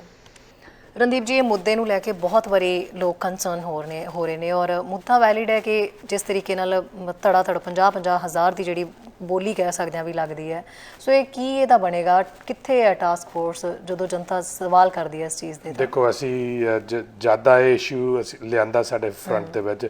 ਪਹਿਲਾਂ ਤਾਂ ਕੰਪਲੇਂਟ ਆਈ ਸੀ ਵੀ ਕੰਸਲਟੈਂਟਸ ਨੂੰ ਰੈਗੂਲੇਟਰੀ ਬਾਡੀ ਨਹੀਂ ਪ੍ਰੋਪਰਲੀ ਆ, ਗਵਰਨਮੈਂਟ ਰੈਗੂਲੇਟਡ ਨਹੀਂ ਹੈਗੀ, ਉਹਦੇ ਉੱਤੇ ਕੋਈ ਐਨਫੋਰਸਮੈਂਟ ਨਹੀਂ ਹੈਗੀ। ਉਹਦੇ ਉੱਤੇ ਅਸੀਂ ਸਟੱਡੀ ਕਰਾਈ ਸੀਗੀ 2017 ਦੇ ਵਿੱਚ, 18 ਦੇ ਵਿੱਚ ਮਿਨਿਸਟਰ ਨੇ ਅਪਰੂਵ ਕਰ ਦਿੱਤਾ ਸੀਗਾ। ਉਹਦੀ ਲੈਜਿਸਲੇਸ਼ਨ ਡਰਾਫਟ ਹੋਈ, ਉਹ ਦਸੰਬਰ 2020 ਦੇ ਵਿੱਚ ਪਾਸ ਹੋਈ ਆ। ਉਹਦੀ ਆ ਨਵੰਬਰ 23 ਨੂੰ ਜਿਹੜੇ ਕੰਸਲਟੈਂਟ ਦੀ ਆਰਗੇਨਾਈਜੇਸ਼ਨ ਹੁਣ ਗਵਰਨਮੈਂਟ ਰੈਗੂਲੇਟਡ ਬਾਡੀ ਹੋਊਗੀ, ਉਹ ਸੈਲਫ ਰੈਗੂਲੇਟਡ ਨਹੀਂ ਹੋਊਗੀ। ਔਰ ਉਹ ਜਿਹੜੇ ਅਨਸਕਰੂਪੂਲਸ ਜਾਂ ਗਲਤ ਅਬਿਊਜ਼ ਕਰਦੇ ਕੰਸਲਟੈਂਟ, ਉਹਨਾਂ ਦੇ ਉੱਤੇ ਉਹ ਛਾਪਾ ਵੀ ਮਾਰ ਸਕਦੇ, ਰੇਡ ਵੀ ਕਰ ਸਕਦੇ, ਬੰਦ ਵੀ ਕਰਵਾ ਸਕਦੇ, ਜੇਲ੍ਹ ਵੀ ਦੇ ਸਕਦੇ, ਫਾਈਨ ਵੀ ਕਰ ਸਕਦੇ ਆ। ਉਹ ਲਾਗੂ ਹੋ ਰਹੀ ਆ। ਉਹ ਨਵੰਬਰ 23 ਨੂੰ ਇਫੈਕਟਿਵ ਡੇਟ ਆ। ਉਹਦੀ ਲੈਜਿਸਲੇਸ਼ਨ ਬਣ ਗਈ, ਉਹਦੀ ਕਾਉਂਸਲ ਅਪਰੂਵ ਹੋ ਗਈ, ਉਹਦਾ ਚਾਰਟਰ ਜਿਹੜਾ ਬਣ ਗਿਆ। ਸੋ ਇਹ ਇੱਕ ਪਾਸੇ ਦੀ ਸਾਨੂੰ ਰਿਕੁਐਸਟ ਆਈ ਸੀਗੀ ਔਰ ਲੋਕਾਂ ਦੀ ਕੰਪਲੇਂਟਾਂ, ਔਰ ਅਸੀਂ ਉਹਨਾਂ ਦੀ ਸੁਣਾਈ ਵੀ ਕੀਤੀ ਸੀਗੀ ਪਾਰਲੀਮੈਂਟ ਦੇ ਵਿੱਚ। ਨੰਬਰ 2 ਜਿਹੜਾ LMIA ਦੀ ਗੱਲ ਆਈ ਸੀਗੀ, ਉਹ ਸਭ ਤੋਂ ਪਹਿਲਾਂ ਤਾਂ ਅਸੀਂ ਸਟੂਡੈਂਟਾਂ ਲਈ ਕਰ ਦਿੱਤਾ ਸੀਗਾ, ਜਿੰਨਾ ਚਿਰ ਉਹ ਪੜ੍ਹਦੇ ਆ ਉਹਨਾਂ ਨੂੰ 20 ਆਵਰ ਦੀ ਕੋਈ ਲੋੜ ਨਹੀਂ ਕੰਮ। ਨੰਬਰ 2 ਜਿਹੜੇ ਡਿਗਰੀ ਡੈਜ਼ਿਗਨੇਟਡ ਸਕੂਲ ਆ ਉਹਨਾਂ ਨੂੰ 3 ਸਾਲ ਦਾ ਓਪਨ ਕਰਦੇ। ਨੰਬਰ 4 ਉਹਨਾਂ ਨੂੰ ਕੀਤਾ ਗਿਆ ਕਿ ਜਿਨ੍ਹਾਂ ਨੂੰ ਅਬਿਊਜ਼ ਹੁੰਦਾ ਕੋਈ ਵੀ LMIA ਤੇ, ਜੇ ਉਹ ਰਿਪੋਰਟ ਕਰਨ ਕਿ ਸਾਨੂੰ ਅਬਿਊਜ਼ ਹੁੰਦਾ, ਉਹਨਾਂ ਨੂੰ ਇਮੀਡੀਏਟਲੀ ਓਪਨ ਵਰਕ ਪਰਮਿਟ ਮਿਲ ਜਾਂਦਾ। ਸੋ ਬਹੁਤ ਸਿੰਪਲ ਪ੍ਰੋਸੈਸ ਆ। ਤੁਸੀਂ CBSE ਦੀ ਵੈਬਸਾਈਟ ਤੇ ਜਾ ਕੇ ਤੁਸੀਂ ਕੰਪਲੇਨ ਕਰੋ ਕਿ ਮੇਰਾ ਆਹ ਇੰਪਲੋਇਰ ਆ, ਮੇਰਾ LMIA ਨੰਬਰ, ਹੁਣ ਮੇਰੇ ਤੋਂ ਪੈਸੇ ਮੰਗੇ ਜਾਂ ਮੈਨੂੰ ਘੰਟੇ ਨਹੀਂ ਪ੍ਰੋਪਰਲੀ ਦਿੱਤੇ, ਉਹ ਉਸੇ ਵੇਲੇ ਤੁਹਾਨੂੰ 2-4 ਦਿਨ ਹਫ਼ਤਿਆਂ ਦੇ ਵਿੱਚ ਤੁਹਾਨੂੰ ਓਪਨ ਵਰਕ ਪਰਮਿਟ ਕਰ ਦੇਣਗੇ। ਉਸ ਦੇ ਸੇਮ ਟਾਈਮ ਦੇ ਉੱਤੇ ਉਹ ਇਨਵੈਸਟੀਗੇਟ ਕਰਨਗੇ। ਜੇ ਇੱਕ ਇੰਪਲੋਇਰ ਗਲਤ ਨਿਕਲਿਆ, ਤੁਹਾਡਾ ਓਪਨ ਵਰਕ ਪਰਮਿਟ ਸਟੇ ਕਰੂਗਾ, ਤੁਹਾਨੂੰ ਆਪਸ਼ਨ ਦਿੱਤਾ ਜਾਊਗਾ ਕਿ ਤੁਸੀਂ ਹੋਰ LMIA ਲੱਭ ਲਓ, ਤੁਸੀਂ ਹੋਰ ਪਾਸੇ ਜਿੱਥੇ ਕੰਮ 'ਚ ਮਿਲਦਾ ਕਰ ਲਓ। ਜੇ ਇੰਪਲੋਈ ਨੇ ਝੂਠ ਬੋਲਿਆ, ਕਿਉਂਕਿ ਇੰਪਲੋਇਰ ਵੀ ਕਈ ਕਹਿੰਦੇ ਸਾਨੂੰ ਨਜਾਇਜ਼ ਕਈ ਵਾਰੀ ਧੱਕਾ ਕਰਦੇ ਇਸ ਥ੍ਰੈਟ ਦੇ ਨਾਲ, ਤਾਂ ਫਿਰ ਉਹ ਇੰਪਲੋਈ ਦੇ ਅਗੇਂਸਟ ਕਾਰਵਾਈ ਕੀਤੀ ਜਾਊਗੀ, ਚਾਹੇ ਉਹਦਾ ਵੀਜ਼ਾ ਰੋਕਿਆ ਜਾਊਗਾ। ਸੋ ਇਹ ਟੂਲ ਕੀਤੇ। ਹੁਣ ਅਗੇਨ ਸਿਵਿਕ ਰਿਸਪੌਂਸਿਬਿਲਿਟੀ ਆ ਕਿ ਅਸੀਂ ਫੋਨ ਕਰੀਏ ਜਦੋਂ ਅਸੀਂ ਅਬਿਊਜ਼ ਦੇਖੀਏ, ਜਾਂ ਜੇ ਅਸੀਂ ਵਿਕਟਮ ਆਫ ਅਬਿਊਜ਼ ਆ, ਅਸੀਂ ਅਗੇਨ ਫੋਨ ਕਰੀਏ। ਮੈਂ ਕੱਲ ਵੀ 1-2 ਰੇਡੀਓ ਤੇ ਕਿਹਾ ਕਿ ਜੇ ਮੇਰੇ ਘਰ ਚੋਰੀ ਹੁੰਦੀ ਆ, ਮੈਨੂੰ ਫੋਨ ਕਰਨਾ ਪੈਣਾ CMP ਨੂੰ ਜਾਂ ਪੁਲਿਸ ਨੂੰ ਕਿ ਮੇਰੇ ਘਰ ਚੋਰੀ ਹੋ ਰਹੀ ਆ ਜਾਂ ਹੋ ਹਟੀ ਆ। ਰਣਦੀਪ ਜੀ, ਕਈ ਲੋਕ ਡਰਦੇ ਨੇ, ਕਈ ਜ਼ਰੂਰਤ ਦੇ ਮਾਰੇ ਹੁੰਦੇ ਨੇ, ਹਨਾ, ਕਈ ਲੋਕ ਡਰਦੇ ਨੇ ਇਹਨਾਂ ਚੀਜ਼ਾਂ 'ਚ ਸਾਹਮਣੇ ਆਉਣ ਤੋਂ। ਉਹ ਡਰ ਨੂੰ ਪਰੇ ਕਰਨ ਵਾਸਤੇ, ਉਹ ਡਰ ਹੁੰਦਾ ਵੀ ਸਾਨੂੰ ਕਿਤੇ ਕੈਨੇਡਾ ਤੋਂ ਜਾਣਾ ਨਾ ਪਏ। 100 ਤਰ੍ਹਾਂ ਦੀਆਂ ਹਰ ਕਿਸੇ ਅੱਗੇ ਪ੍ਰੋਬਲਮਸ ਹੁੰਦੀਆਂ ਨੇ। ਉਹ ਵਿਚਾਰੇ ਪਿਸਦੇ ਵੀ ਰਹਿੰਦੇ ਨੇ, ਗੱਲ ਕਰਨਾ ਵੀ ਚਾਹੁੰਦੇ ਨੇ, ਪਰ ਡਰ ਕਰਕੇ ਕਰ ਵੀ ਨਹੀਂ ਪਾਉਂਦੇ। ਦੇਖੋ, ਅਸੀਂ ਤਦੇ ਜਿਹੜੇ ਸੈਟਲਮੈਂਟ ਏਜੰਸੀਜ਼ ਹੈਗੀਆਂ, ਜਿਵੇਂ PICS ਆ, ਡਾਇਵਰਸਿਟੀ ਆ, ਮੋਜ਼ੇਕ, ਇਹਨਾਂ ਨੂੰ ਵੀ ਦੱਸਿਆ ਕਿ ਤੁਸੀਂ ਇਹਨਾਂ ਨੂੰ ਪੈਸੇ ਵੀ ਦਿੱਤੇ ਆ ਤਾਂ ਕਿ ਉਹ ਉਹਨਾਂ ਕੋਲ ਜਾ ਕੇ ਲੀਗਲ ਐਡਵਾਈਸ ਜਾਂ ਕਾਉਂਸਲਿੰਗ ਐਡਵਾਈਸ ਲੈ ਸਕਦੇ ਵੇ। ਤੁਹਾਨੂੰ ਨਹੀਂ ਧੱਕਾ ਹੋਊਗਾ ਜੇ ਤੁਸੀਂ ਨਜਾਇਜ਼ ਤੁਹਾਡੇ ਨਾਲ ਅਬਿਊਜ਼ ਕੀਤਾ ਜਾਂਦਾ। ਸੋ ਗਵਰਨਮੈਂਟ ਤਾਂ ਲਾਅ ਬਣਾ ਸਕਦੀ, ਗਵਰਨਮੈਂਟ ਟੂਲਸ ਦੇ ਸਕਦੀ ਆ, ਗਵਰਨਮੈਂਟ ਇਨਫੋਰਸਮੈਂਟ ਕਰ ਸਕਦੀ, ਪਰ ਸਾਰੀ ਚੀਜ਼ ਇਹ ਹੁੰਦੀ ਤਾਂ ਆ ਜੇ ਲੋਕ ਕੰਪਲੇਨ ਕਰਨਗੇ। ਮੈਂ ਜਿਵੇਂ ਦੱਸ ਰਿਹਾ ਸੀ, ਮੈਂ ਪੁਲਿਸ ਨੂੰ ਫੋਨ ਕਰੂੰਗਾ ਜੇ ਮੇਰੇ ਘਰ ਚੋਰੀ ਹੋ ਰਹੀ ਤਾਂ ਪੁਲਿਸ ਨੇ ਆਉਣਾ, ਉਹਨੇ ਆਪਣੇ ਆਪ ਨਹੀਂ ਆਉਣਾ। ਜੇ ਗੁਆਂਢੀ ਦੇ ਘਰ ਚੋਰੀ ਹੁੰਦੀ, ਜੇ ਮੈਨੂੰ ਦੱਸਦੀ ਆ ਤਾਂ ਅਲਾਰਮ ਵੱਜਦਾ, ਮੈਂ ਪੁਲਿਸ ਨੂੰ ਫੋਨ ਕਰੂੰਗਾ ਤਾਂ ਪੁਲਿਸ ਨੇ ਆਉਣਾ, ਨਹੀਂ ਤਾਂ ਅਲਾਰਮ ਵੱਜੀ ਜਾਵੇ, ਕਿਸੇ ਨੇ ਉੱਥੇ ਕੋ ਆਉਣਾ ਨਹੀਂ ਜੇ ਕੋਈ ਆਪਣੀ ਡਿਊਟੀ ਨਹੀਂ ਸਮਝਦਾ। ਸੋ ਆਪਾਂ ਪੁਲਿਸ ਸਟੇਟ 'ਚ ਨਹੀਂ ਰਹਿ ਰਹੇ, ਆਪਾਂ ਸਿਵਿਕ ਸੁਸਾਇਟੀ 'ਚ, ਡੈਮੋਕ੍ਰੈਟਿਕ ਸਟੇਟ 'ਚ ਰਹਿ ਰਹੇ। ਸੋ ਇਹ ਸਾਡਾ, ਸੋ ਉਹਨਾਂ ਨੂੰ ਟੂਲ ਟੂਲ ਸਾਰੇ ਦਿੱਤੇ ਆ, ਅਸੀਂ ਹਾਂਜੀ। ਸਾਧਨ ਦਿੱਤੇ ਆ ਜਿਹਦੇ ਨਾਲ ਇਹ ਅਬਿਊਜ਼ ਬੰਦ ਹੋ ਸਕਦਾ। ਇਹ ਬੰਦ ਤਾਂ ਹੁਣ ਕਾਰਲਾ ਕੁਆਲਟਰੋ ਦੀ ਗੱਲ ਕੀਤੀ, ਅਸੀਂ ਉਹਨਾਂ ਨਾਲ 2-3 ਵਾਰੀ ਜਾ ਕੇ ਪ੍ਰੈਜ਼ੈਂਟ ਵੀ ਕੀਤਾ। ਉਹ ਨਹੀਂ ਹੁਣ ਪਾਇਲਟ ਪ੍ਰੋਗਰਾਮ ਇਸ ਆਡਿਟ ਕਰਨ ਵਾਸਤੇ ਕੀਤਾ ਕਿ ਜਿਹੜੇ LMIA ਦੇ ਵਿੱਚ ਕੋਈ ਫਰਾਡ ਚੱਲਦੇ ਆ ਅਸੀਂ ਆਡਿਟ ਕਰਾਂਗੇ, ਔਰ ਫੜੇ ਵੀ ਆ। ਜੇ ਤੁਹਾਨੂੰ ਯਾਦ ਆ ਇੱਥੇ ਲੱਗ ਹੀ ਤੁਹਾਡੇ ਸਟੂਡੀਓ ਤੋਂ ਅਰੈਸਟ ਵੀ ਹੋਏ ਆ, ਚਾਰजेस ਵੀ ਲੇਟ ਕੀਤੇ ਆ, ਉਹ ਕੰਸਲਟੈਂਟ ਵੀ ਬੰਦ ਕੀਤੇ ਗਏ, ਜਿਹੜੇ ਇੰਪਲੋਇਰਾਂ ਨੇ ਗਲਤ ਕੀਤਾ ਉਹਨਾਂ ਦੇ ਉੱਤੇ ਚਾਰਜ ਵੀ ਲੱਗੇ ਗਏ ਆ। ਸੋ ਹੋਰ ਵੀ ਬਹੁਤ ਹੈ ਜਿਹੜੇ ਕਿ ਇੰਨੇ ਪਬਲਿਕ ਨਹੀਂ ਹੁੰਦੇ, ਪਰ ਉਹਨਾਂ ਦੇ ਉੱਤੇ ਕਾਰਵਾਈ ਆਡਿਟ ਕਰਕੇ ਆਇਦਰ ਉਹਨਾਂ ਦੇ ਬੰਦ ਕੀਤੇ ਜਾਂਦੇ ਜਾਂ ਉਹਨਾਂ ਨੂੰ ਫਾਈਲ ਕੀਤਾ ਜਾਂਦਾ। ਸੋ ਇਹ ਹਜੇ ਵੀ ਜਾਰੀ ਰਹੂਗਾ ਕੰਮ, ਔਰ ਅਸੀਂ ਲੱਗਾਂਗੇ। ਲਾਸਟਲੀ ਮੈਂ ਐਕਸਪਲੇਨ ਕਰਨਾ ਚਾਹੁੰਦਾ, ਕਈ ਕਹਿੰਦੇ ਜੀ ਕਿ ਉਹ ਓਪਨ ਵਰਕ ਪਰਮਿਟ ਨਹੀਂ ਦਿੰਦੇ ਜਾਂ LMI ਨਹੀਂ, ਕਿ ਜਿਹੜਾ ਫੋਰਨ ਵਰਕਰ ਪ੍ਰੋਗਰਾਮ ਹੈ ਇਹ ਜਨੈਰਿਕ ਨਹੀਂ ਹੈਗਾ ਕਿ ਜਿਹੜਾ ਮਰਜ਼ੀ ਕੈਨੇਡਾ ਆ ਜਾਵੇ, ਜਿਹੜੀ ਮਰਜ਼ੀ ਜੌਬ ਕਰ ਲਵੇ। ਅਸੀਂ ਉਹਨਾਂ ਵਾਸਤੇ ਬਣਾਇਆ ਜਿੱਥੇ ਕੈਨੇਡੀਅਨਸ ਨਹੀਂ ਕੰਮ ਕਰਨਾ ਚਾਹੁੰਦੇ ਜਾਂ ਸਾਡੇ ਕੋਲ ਬਹੁਤ ਜ਼ਰੂਰਤ ਆ ਉਸ ਫੀਲਡ ਦੇ ਵਿੱਚ ਜਾਂ ਆ ਪਰਟੀਕੂਲਰ, ਔਰ ਉਸ ਐਮਪਲੋਇਰ ਨੇ ਕੋਸ਼ਿਸ਼ ਕੀਤੀ ਕਿ ਮੈਨੂੰ ਕੈਨੇਡੀਅਨ ਐਮਪਲੋਈ ਲੈਣ ਵਾਸਤੇ ਤਾਂ ਮੈਨੂੰ ਨਹੀਂ ਮਿਲਦੇ। ਜੇ ਅਸੀਂ ਓਪਨ ਕਰ ਦਈਏ, ਜਿਹੜੇ ਲੋਕ $30-35-40 ਕਿਸੇ ਜੌਬ ਦੇ ਬਣਾਉਂਦੇ, ਉਹਨਾਂ ਦਾ ਐਮਪਲੋਇਰ $20 ਜਾਂ $15 ਦਾ ਫੋਰਨ ਵਰਕਰ ਲੈ ਜਾਊਗਾ, ਉਹ ਅਨਐਮਪਲੋਇਡ ਹੋ ਜਾਣਗੇ, ਫਿਰ ਕੈਨੇਡੀਅਨਸ ਅਪਸੈਟ ਹੋ ਜਾਣਗੇ। ਇਸ ਵੇਲੇ ਉਹਦਾ 95% ਬਹੁਤ ਸੋਹਣਾ ਚੱਲਦਾ ਪ੍ਰੋਗਰਾਮ। ਇੰਪਲੋਇਰ ਈਵਨ ਬੋਨਸ ਦਿੰਦੇ ਕਿ ਸਾਡੇ ਕੋਲ ਆ ਕੇ ਕੰਮ ਕਰੋ। ਇਹ ਅਨਫੋਰਚੂਨਟਲੀ ਕਈ ਕਮਿਊਨਿਟੀਆਂ ਦੇ ਵਿੱਚ ਇਹ ਜ਼ਿਆਦਾ ਅਬਿਊਜ਼ ਚੱਲਦਾ, ਸਾਨੂੰ ਚਲਾਉਣਾ ਨਹੀਂ ਚਾਹੀਦਾ। ਔਰ ਬੱਚਿਆਂ ਨੂੰ ਵੀ ਜਿਹੜੇ ਆਪਣੇ ਪੱਧਰ ਤੇ ਵੀ ਰੋਕਣ ਦੀ ਲੋੜ ਹੈ, ਉਹਨਾਂ ਨੂੰ ਵੀ ਸਾਨੂੰ ਆਪਣੇ ਪੱਧਰ ਤੇ ਰੋਕਣ ਦੀ ਲੋੜ ਹੈ। ਬਿਲਕੁਲ ਜੀ। ਸਤਿ ਸ਼੍ਰੀ ਅਕਾਲ ਜੀ। ਹੈਲੋ ਜੀ, ਆਵਾਜ਼ ਆ ਰਹੀ ਹੈ ਮੇਰੀ? ਹਾਂਜੀ ਹਾਂਜੀ ਮੈਮ, ਆਵਾਜ਼ ਆ ਰਹੀ ਹੈ। ਹਾਂਜੀ ਬੋਲੋ ਜੀ, ਕੀ ਸਵਾਲ ਹੈ ਤੁਹਾਡਾ? ਮੈਮ ਮੇਰਾ ਇੱਕ ਸਵਾਲ ਹੈ। ਹਾਂਜੀ। ਮੇਰੀ ਫਾਈਲ ਫੈਮਿਲੀ ਸਪਾਂਸਰਸ਼ਿਪ ਚ ਲੱਗੀ ਹੋਈ ਹੈ, ਸਪਾਊਸ ਵੀਜ਼ਾ ਦੀ ਫਾਈਲ। ਓਕੇ। ਮਿਸੀਸਾਗਾ ਵਿੱਚ ਮੇਰੀ ਇਹ ਫਾਈਲ ਆਫਟਰ ਰਿਫਿਊਜ਼ਲ ਤੋਂ ਬਾਅਦ ਜਿੱਦਾਂ ਕਿ ਐਡੀਸ਼ਨਲ ਡਾਕੂਮੈਂਟਸ ਲਈ ਫਾਈਲ ਜਾਂਦੀ ਹੈ, ਤਾਂ ਉਸ ਤੋਂ 1 ਸਾਲ ਹੋ ਗਿਆ ਜਦ ਅਸੀਂ ਐਡੀਸ਼ਨਲ ਡਾਕੂਮੈਂਟਸ ਵੀ ਡਿਪੋਜ਼ਿਟ ਕੀਤੇ ਹੋਏ ਆ। ਮਤਲਬ ਹੁਣ ਕਾਫੀ ਟਾਈਮ ਤੋਂ ਜਿੱਦਾਂ ਸਟੂਡੈਂਟ ਵੀਜ਼ਾ ਆ ਰਿਹਾ, ਮਤਲਬ ਫੈਮਿਲੀ ਸਪਾਂਸਰਸ਼ਿਪ ਦੀ ਕੋਈ ਅਪਡੇਟ ਹੀ ਨਹੀਂ ਆ ਰਹੀ ਉਹਦੇ ਤੇ। ਮਤਲਬ ਫੈਮਿਲੀਜ਼ ਬਹੁਤ ਸਫਰ ਕਰ ਰਹੀ ਹੈ ਇਸ ਚੀਜ਼ ਨੂੰ। ਜੀ ਤੁਸੀਂ ਕਿੱਥੋਂ ਬੋਲ ਰਹੇ ਹੋ ਜੀ? ਰਿਕੁਆਇਰਮੈਂਟ ਸੀ 10 ਦਿਨ ਚ PCC ਡਿਪੋਜ਼ਿਟ ਕਰਵਾਓ ਤੁਸੀਂ ਆਪਣੀ, ਉਹ ਵੀ ਅਸੀਂ ਡਿਪੋਜ਼ਿਟ ਕਰਵਾ ਦਿੱਤੀ, ਬਟ ਹਜੇ ਤੱਕ ਕੋਈ ਰਿਪਲਾਈ ਨਹੀਂ। ਮੈਂ ਜਸਟ ਇੰਨਾ ਪੁੱਛਣਾ ਚਾਹੁੰਦੀ ਹਾਂ ਕਿ ਮੈਂ ਇਸ ਚੀਜ਼ ਨੂੰ ਆਪਾਂ ਕੀ ਸਮਝੇ, ਇਸ ਨੂੰ ਡਿਲੇ ਕਰ ਰਹੇ ਆ ਕੋਵਿਡ ਕਰਕੇ ਜਾਂ ਫੈਮਿਲੀ ਨੂੰ ਇਸ ਤੁਸੀਂ ਬਹੁਤ ਪਿੱਛੇ ਸੱਟ ਰਹੇ ਹੋ? ਜਸਟ ਇਸ ਕਈ ਵਾਰ ਦਿਲ ਚਾਹੁੰਦਾ ਹੈ ਕਿ ਸਭ ਕੋਈ ਕਹਿੰਦੇ ਕਿ ਜਿਸ ਸਟੂਡੈਂਟ ਕੰਟਰੀ ਕਿ ਸਿਰਫ student the update daily to daily ਆਉਂਦੀ ਹੈ, ਫੈਮਿਲੀ ਦੀ ਕੋਈ ਅਪਡੇਟ ਨਹੀਂ ਹੁੰਦੀ। ਜੀ ਪਲੀਜ਼ ਮੈਮ ਮੈਨੂੰ ਇਸ ਗੱਲ ਦਾ ਜਵਾਬ ਚਾਹੀਦਾ। ਠੀਕ ਹੈ ਜੀ, ਥੈਂਕ ਯੂ। ਸੋ ਜਿਹੜੇ ਫੈਮਿਲੀ ਕੇਸਿਸ ਹੈਗੇ, ਜਿਹੜੇ ਪਰਮਨੈਂਟ ਰੈਜ਼ੀਡੈਂਸੀ ਦੇ ਕੇਸ ਆ, ਇਹ student visa temporary foreign work ਨਾਲੋਂ ਬਹੁਤ ਡਿਫਰੈਂਟ ਆ। ਇਹਨਾਂ ਦਾ ਜਿਹੜਾ ਬੈਕਗਰਾਉਂਡ ਹੁੰਦਾ, ਇਹਨਾਂ ਦਾ ਜਿਹੜਾ criminal record check, background check, eligibility ਆ, ਉਹ ਡਿਫਰੈਂਟ ਕੰਟਰੀ ਜਿੱਥੇ ਤੁਹਾਡਾ ਓਰੀਜਨ ਹੈ, ਜੇ ਉਹ ਇੰਡੀਆ ਤੋਂ ਆ ਤਾਂ ਇੰਡੀਆ ਤੋਂ ਉਹਦੀ ਛਾਣਬੀਨ ਕੀਤੀ ਜਾਂਦੀ ਹੁੰਦੀ ਆ। ਇੰਡੀਆ ਦੇ ਵਿੱਚ ਸਾਡੀ ਜਿਹੜੀ ਐਮਬੈਸੀ ਆ, ਉਹਦੇ 250 ਜਿਹੜਾ ਕੈਨੇਡੀਅਨ ਕੰਮ ਕਰਦਾ, ਉਹ ਕਾਫੀ ਹਾਈ ਲੈਵਲ ਤੇ almost 2/3 I think Covid infected at one time ਹੋ ਗਿਆ ਸੀਗਾ, ਕਾਫੀ ਸਿੱਖ ਹੈ। ਔਰ ਉਹਨਾਂ ਦੇ ਜਿਹੜੇ ability to go out on the field ਲੈ ਕੇ ਇਨਫੋਰਮੇਸ਼ਨ ਬੈਕ ਲੈ ਕੇ ਆਉਣੀ, ਜਿਵੇਂ ਚੈੱਕ ਕਰਦੇ ਹੁੰਦੇ ਆ ਕਿ ਵਿਆਹ ਜਿਹੜਾ ਉਹ ਵਾਕਿਆ ਹੀ ਹੋਇਆ ਇਸ ਪਿੰਡ ਦੇ ਵਿੱਚ ਜਾਂ ਇਸ ਸ਼ਹਿਰ ਦੇ ਵਿੱਚ, ਜਾਂ ਇਹ ਮੈਰਿਜ ਜਿਹੜੀ ਜੈਨੂਇਨ ਸੀਗੀ, ਜਾਂ ਤੁਹਾਡਾ ਪਿਛੋਕੜ ਦੇਖਦੇ ਆ ਕਿ ਤੁਸੀਂ ਕੋਈ ਹਿਊਮਨ ਰਾਈਟਸ ਵਾਇਓਲੇਸ਼ਨਸ ਜਾਂ ਟੈਰਰਿਸਟ ਆਰਗੇਨਾਈਜੇਸ਼ਨ ਜਾਂ ਕੋਈ ਗੈਂਗਸਟਰ ਟਾਈਪ ਐਕਟੀਵਿਟੀਜ਼ ਦਾ ਨਹੀਂ ਹੈਗਾ। ਉਹ ਜਿਹੜੀਆਂ ਕੰਪਨੀਆਂ ਏਜੰਸੀਆਂ ਜਿਹੜੀਆਂ ਕਰਦੀਆਂ ਉਹ ਫੀਲਡ ਤੇ ਨਹੀਂ ਜਾ ਸਕਦੀਆਂ, ਉਹ ਨਹੀਂ ਸੇਫ ਫੀਲ ਕਰਦੀਆਂ। ਇਸ ਕਰਕੇ ਜਿਹੜੀ ਉਹ ਡਾਟਾ ਆਉਂਦੀ ਆ ਉਹ ਬਹੁਤ ਸਲੋ ਆਉਂਦੀ ਆ। ਇਸ ਕਰਕੇ ਔਰ ਇੱਥੇ ਵੀ ਕੈਨੇਡਾ ਦੇ ਵਿੱਚ ਵੀ ਜਿਹੜੇ ਇਮੀਗ੍ਰੇਸ਼ਨ ਆਫਿਸਰ ਆ ਉਹ ਕੋਵਿਡ ਕਰਕੇ ਆਪਣੇ ਦਫ਼ਤਰਾਂ 'ਚ ਨਹੀਂ ਕੰਮ ਕਰ ਰਹੇ, ਮੈਜੋਰਟੀ ਹਜੇ ਵੀ ਆਪਣੇ ਘਰਾਂ 'ਚ ਕਰ ਰਹੇ ਆ। ਆਸ ਆ ਕਿ ਉਹ ਬੈਕ ਟੂ ਵਰਕ, ਉਹਨਾਂ ਦੇ ਯੂਨੀਅਨ ਤਾਂ ਗਵਰਨਮੈਂਟ ਨਾਲ ਜਿਹੜੇ ਕੰਟਰੈਕਟ ਹੈਗੇ ਆ ਉਹ ਬੈਕ ਟੂ ਵਰਕ ਆਉਣ ਲੱਗ ਪੈਣਗੇ, ਫਿਰ ਉਹ ਪ੍ਰੋਸੈਸ ਹੋਣਗੇ। ਗਵਰਨਮੈਂਟ ਦੀ ਬਹੁਤ ਕੋਸ਼ਿਸ਼ ਹੈ ਕਿ ਅਸੀਂ PR ਨੂੰ ਸੈਟਲ ਕਰੀਏ, 4 ਲੱਖ ਦੇ ਅਸੀਂ ਅਨਾਉਂਸ ਕੀਤਾ, ਪਰ ਅਨਫੋਰਚੂਨਟਲੀ ਜਿਹੜਾ ਉਹਦਾ ਪ੍ਰੋਸੈਸਿੰਗ ਟਾਈਮ ਆ ਉਹਦੇ ਵਿੱਚ ਇੱਕ ਵੀ ਵਿਘਨ ਆ ਜਾਵੇ ਕਿਉਂਕਿ ਫੋਰਨ ਕੰਟਰੀ ਤੋਂ ਇਨਫੋਰਮੇਸ਼ਨ ਨਹੀਂ ਆਉਂਦੀ, ਉਹ ਡਿਲੇ ਹੋ ਜਾਂਦਾ। ਜਿੱਥੇ ਸਟੂਡੈਂਟ ਹੁੰਦੇ ਆ ਜਾਂ ਟੈਂਪਰੇਰੀ ਫੋਰਨ ਵਰਕਰ ਹੁੰਦੇ, ਇਹਨਾਂ ਦੀ ਜਿਹੜੀ ਸਕਰੀਨਿੰਗ ਹੈ ਔਰ ਪ੍ਰੋਸੈਸ ਬਹੁਤ ਡਿਫਰੈਂਟ ਹੈ ਕਿਉਂਕਿ ਪਰਮਾਨੈਂਟ ਨਹੀਂ ਦੇ ਰਿਹਾ ਉਹਨਾਂ ਨੂੰ, ਉਹ ਤਾਂ ਸਿਰਫ ਇੱਕ ਵਿਜ਼ਟਰ ਵੀਜ਼ੇ ਵਰਗੀ ਰਿਕੁਆਇਰਮੈਂਟ ਹੀ ਹੈਗੀ। ਇਸ ਕਰਕੇ ਉਹਨਾਂ ਦਾ ਫਾਸਟਰ ਹੋ ਜਾਂਦਾ। ਜਿਹੜੇ ਉਹਨਾਂ ਦੇ ਵੀ ਬਹੁਤ ਟਾਈਮ ਲੱਗਦੇ ਆ। ਅੱਜ ਵੇਲੇ ਜੇ ਤੁਸੀਂ ਵੀਜ਼ਾ ਲਈ ਅਪਲਾਈ ਕਰੋ ਤਾਂ ਉਹਦਾ 6 ਮਹੀਨੇ ਦੀ ਤੁਹਾਨੂੰ ਡਿਲੇ ਦੱਸਦੀ ਆ ਤੁਹਾਨੂੰ ਸਕਰੀਨ ਦੇ ਉੱਤੇ। ਸੋ ਸਾਰੇ ਪ੍ਰੋਸੈਸ ਡਿਲੇਡ ਆ, ਕੋਵਿਡ ਕਰਕੇ ਡਿਲੇਡ ਆ। ਸੋ ਸਾਨੂੰ ਥੋੜਾ ਪੇਸ਼ੈਂਟ ਰਹਿਣਾ ਪੈਣਾ। ਸੋ ਹਰ ਚੀਜ਼ ਫਿਲਹਾਲ ਕੋਵਿਡ ਨੇ ਰੋਕੀ ਹੋਈ ਹੈ। ਜੀ ਬਰਾੜ ਸਾਹਿਬ ਸਤਿ ਸ਼੍ਰੀ ਅਕਾਲ ਜੀ। ਹਾਂਜੀ, ਸਤਿ ਸ੍ਰੀ ਅਕਾਲ ਸ਼ਹਿਰੀ ਜੀ। ਆਪਣੇ ਰਣਦੀਪ ਜੀ ਨੂੰ ਵੀ ਮੇਰੇ ਵੱਲੋਂ ਪਿਆਰ ਭਰੀ ਸਤਿ ਸ੍ਰੀ ਅਕਾਲ ਜੀ।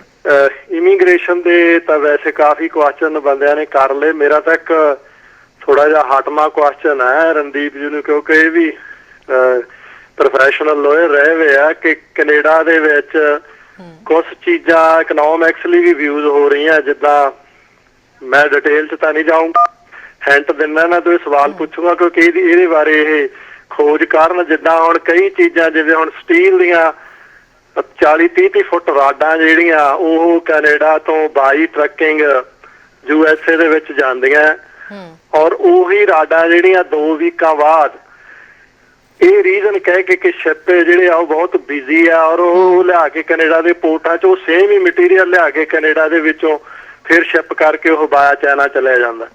ਇਹ ਜੀਆਂ ਇੱਕ ਚੀਜ਼ਾਂ ਨਹੀਂ, ਬਹੁਤ ਚੀਜ਼ਾਂ ਹੈ। ਮੈਂ ਇਹਨਾਂ ਨੂੰ ਨਹੀਂ ਦੋਸ਼ ਦਿੰਦਾ ਕਿਉਂਕਿ ਮੈਂ ਆਪ ਵੀ PC ਦਾ ਕੈਂਡੀਡੇਟ ਰਿਹਾ, ਮਤਲਬ ਕਈਆਂ ਨੋਮੀਨੇਸ਼ਨਾਂ ਦੇ ਵਿੱਚ ਵੀ ਸੀਗਾ ਉਸ ਸਮੇਂ ਤੇ। ਮਰੂਨੀ ਵਰਗਿਆਂ ਦੀਆਂ ਜਿਹੜੀਆਂ ਇਹ ਕਾਢਾਂ ਕੱਢੀਆਂ ਵੀਆਂ ਜਾਂ ਬੇੜੀਆਂ 'ਚ ਬੱਟੇ ਪਾਏ ਹੋਏ ਆ ਸਾਡੇ ਕੰਟਰੀ ਦੇ ਲਈ, ਉਹਨਾਂ ਦੇ ਸਾਨੂੰ ਕੁਝ ਸੋਚਣਾ ਚਾਹੀਦਾ। ਕਿਉਂਕਿ ਜੇ ਆਪਾਂ ਕਾਰਪੋਰੇਟ ਘਰਾਣਿਆਂ ਦੀ ਇੰਡੀਆ 'ਚ ਗੱਲ ਕਰਦੇ ਹਾਂ ਤਾਂ ਉਹ ਕਾਰਪੋਰੇਟ ਘਰਾਣੇ ਇੱਥੇ ਵੀ ਬੜਾ ਲੁੱਟ ਰਹੇ ਆ, ਜਿਹੜਾ ਕਿ ਸਾਨੂੰ ਪਤਾ ਹੀ ਨਹੀਂ ਲੱਗਦਾ। ਅਸੀਂ ਤਾਂ ਛੋਟੀਆਂ ਚੀਜ਼ਾਂ 'ਚ ਹੀ ਉਲਝ ਜਾਂਦੇ ਆ, ਇਮੀਗ੍ਰੇਸ਼ਨ 'ਚ ਜੀ। ਇਹ ਤਾਂ ਬਿਲਕੁਲ ਥੋੜੀਆਂ ਚੀਜ਼ਾਂ। ਜਿਹੜਾ ਵੱਡਾ ਘਾਣ ਕੰਟਰੀ ਦਾ ਇਕਨੋਮਿਕਸ ਲਈ ਅੰਡਰ ਦਾ ਟੇਬਲ ਹੋ ਰਿਹਾ ਇਹ USA ਤੇ ਇਹਦੇ ਬਾਰੇ ਇਹ ਮੈਂ ਇਹਨਾਂ ਦੀ ਪਾਰਟੀ ਨੂੰ ਨਹੀਂ ਦੋਸ਼ ਦਿੰਦਾ ਕਿਉਂਕਿ ਪਹਿਲਾ ਪ੍ਰਾਈਮ ਮਿਨਿਸਟਰ ਸੀ ਕ੍ਰਿਸਚੀਅਨ ਜਿਹਨੇ ਕਿ ਉਹ ਸਟੈਂਡ ਕੀਤਾ ਅਗੇਂਸਟ USA, ਕਿਉਂਕਿ ਇਹ ਦਾਤ ਦੇਣੀ ਮੰਗਦੀ ਆ। ਪਰ ਮੈਂ ਇਹਨਾਂ ਨੂੰ ਇਹ ਚੀਜ਼ਾਂ ਨੋਟਿਸ 'ਚ ਲਿਆਉਣੀਆਂ ਮੰਗਦਾ ਕਿ ਇਹਨਾਂ ਤੇ ਵੀ ਖੋਜ ਕਰਨ, ਕਿਉਂਕਿ ਅਸੀਂ ਕੈਨੇਡੀਅਨ ਆ। ਹੁਣ ਅਸੀਂ ਜਦੋਂ ਓਥ ਲੈ ਲਈ ਤਾਂ ਇਸ ਕੰਟਰੀ ਨੂੰ ਅਸੀਂ ਅਡਾਪਟ ਕਰ ਲਿਆ, ਤਾਂ ਅਸੀਂ ਇਕੱਲਾ ਇਹਨਾਂ ਚੀਜ਼ਾਂ ਤੇ ਨਹੀਂ ਬੈਠਣਾ। ਅਸੀਂ ਆਪਦੇ ਤੇ ਮੋਹਰ ਨਹੀਂ ਲਵਾਉਣੀ ਇੰਡੋ ਕੈਨੇਡੀਅਨ ਦੀ ਕਿ ਅਸੀਂ ਜੀ Indo Canadian. Why I am Indo Canadian, ਜਿੱਦਾਂ USA ਦੇ ਵਿੱਚ ਇਹ ਚੀਜ਼ ਚੱਲ ਰਹੀ ਹੈ ਕਿ why you call us black American, I am American. ਕਾਲੇ ਲੋਕ ਕਹਿ ਰਹੇ ਆ, ਉਦਾਂ ਹੀ ਅਸੀਂ ਹੁਣ ਇੰਡੋ ਕੈਨੇਡੀਅਨ ਨਹੀਂ, ਨਾ ਸਾਡੇ ਬੱਚੇ ਜੰਮੇ ਹੋਏ, ਅਸੀਂ ਕੈਨੇਡੀਅਨ ਆ। ਕਿ ਜਦੋਂ ਅਸੀਂ ਕੈਨੇਡੀਅਨ ਆ, ਅਸੀਂ ਇਹ ਜਿਹੀਆਂ ਚੀਜ਼ਾਂ ਦੀ ਜੇ ਖੋਜ ਕਰਾਂਗੇ, ਮੈਂਬਰ ਆਫ ਪਾਰਲੀਮੈਂਟ ਬਣ ਕੇ ਉੱਥੇ ਇਹ ਚੀਜ਼ਾਂ ਦੀ ਰਿਸਰਚ ਕਰਾਂਗੇ ਨਾ। ਮੈਂ ਵੀ ਰਿਕੁਐਸਟ ਕਰੂੰ ਪਬਲਿਕ ਨੂੰ ਕਿ ਇਹਨਾਂ ਮੈਂਬਰ ਆਫ ਪਾਰਲੀਮੈਂਟਾਂ ਨੂੰ ਕੱਲਿਆਂ ਨੂੰ ਇਮੀਗ੍ਰੇਸ਼ਨ 'ਚ ਹੀ ਨਾਲ ਲਿਆਓ, ਕਿਉਂਕਿ ਇਮੀਗ੍ਰੇਸ਼ਨ ਠੀਕ ਹੈ ਕੰਮ ਕਰਦੇ ਆ, ਪਰ ਹੋਰ ਬਹੁਤ ਵੱਡੀਆਂ ਲੁੱਟਾਂ ਇੱਥੇ ਹੋ ਰਹੀਆਂ ਜਿਹੜੀਆਂ ਸਾਡੀਆਂ ਆਉਣ ਵਾਲੀ ਜਨਰੇਸ਼ਨ ਨੂੰ, ਸਾਰੀ ਕੈਨੇਡੀਅਨ ਜਨਰੇਸ਼ਨ ਨੂੰ ਘਾਤਕ ਹੋਣਗੀਆਂ।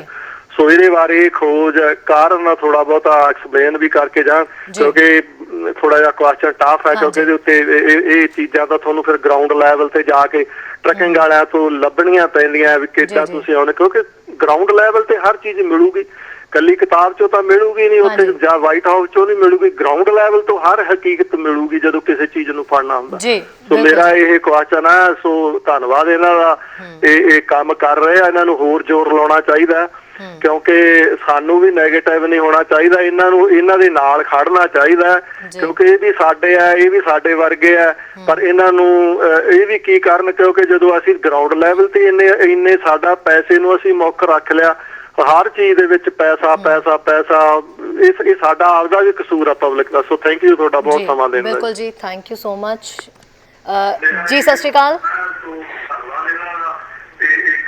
ਹਾਂਜੀ, ਸਤਿ ਸ਼੍ਰੀ ਅਕਾਲ ਜੀ।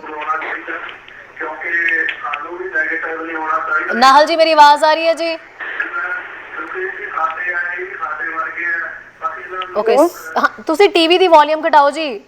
ਹਾਂਜੀ, ਹੁਣ ਬੋਲੋ ਜੀ। ਘਟਾਤੀ ਜੀ? ਜੀ ਦੱਸੋ ਜੀ। ਹਾਂਜੀ ਹੁਣ ਠੀਕ ਹੈ, ਬੋਲੋ ਜੀ, ਕੀ ਕਹਿਣਾ ਚਾਹੁੰਦੇ ਹੋ?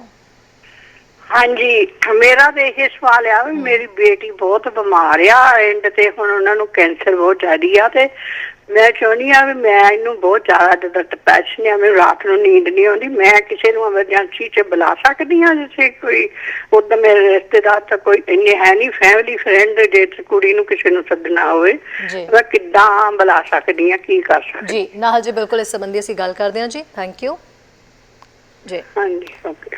ਰਣਦੀਪ ਜੀ, ਪਹਿਲਾਂ ਤਾਂ ਜਿਹੜੇ ਬਰਾੜ ਸਾਹਿਬ ਦਾ ਜਿਹੜਾ ਸਵਾਲ ਸੀ, ਮੈਂ ਚਾਹਾਂਗੀ ਆਪਾਂ ਉਹਦਾ ਵੀ ਜ਼ਰੂਰ ਗੱਲ ਕਰੀਏ ਸੋ ਬਰਾੜ ਸਾਹਿਬ ਦਾ ਗੁੱਡ ਕੁਐਸਚਨ ਹੈ, ਪਰ ਦੇਖੋ ਨਾਰਥ ਅਮਰੀਕਾ ਇੱਕ ਫ੍ਰੀ ਇਕਨੋਮੀ ਹੁਣ ਬਣੀ ਆ, Canada, US and Mexico free trade ਚੱਲਦਾ, ਮੈਜੋਰਿਟੀ ਆਫ ਪ੍ਰੋਡਕਟਸ ਤੇ 99। ਸੋ ਗੁੱਡਸ ਜਦੋਂ ਲੋਕ ਇੰਪੋਰਟ ਕਰਦੇ ਜਾਂ ਮੈਨੂਫੈਕਚਰ ਕਰਦੇ ਜਾਂ ਮੂਵ ਕਰਦੇ ਆ, ਉਹ ਇਸ ਤਰ੍ਹਾਂ ਕਰਦੇ ਆ ਆਲਮੋਸਟ, ਅਦਰ ਦਨ ਜਿਹੜਾ ਬਾਰਡਰ ਤੇ ਸਟੈਂਡਰਡ ਚੈੱਕ ਹੁੰਦਾ, ਉਹ ਇਸੇ ਤਰ੍ਹਾਂ ਹੁੰਦਾ ਕਿ ਚੀਜ਼ ਇੱਥੋਂ ਬਣਦੀ ਆ ਉੱਥੇ ਜਾਂਦੀ, ਸਟੋਰ ਉੱਥੋਂ ਹੋ ਕੇ ਜੇ ਇੱਧਰ ਸੇਲ ਆ ਗਈ ਉਹ ਵਾਪਸ ਵੀ ਆ ਜਾਂਦੀ ਆ।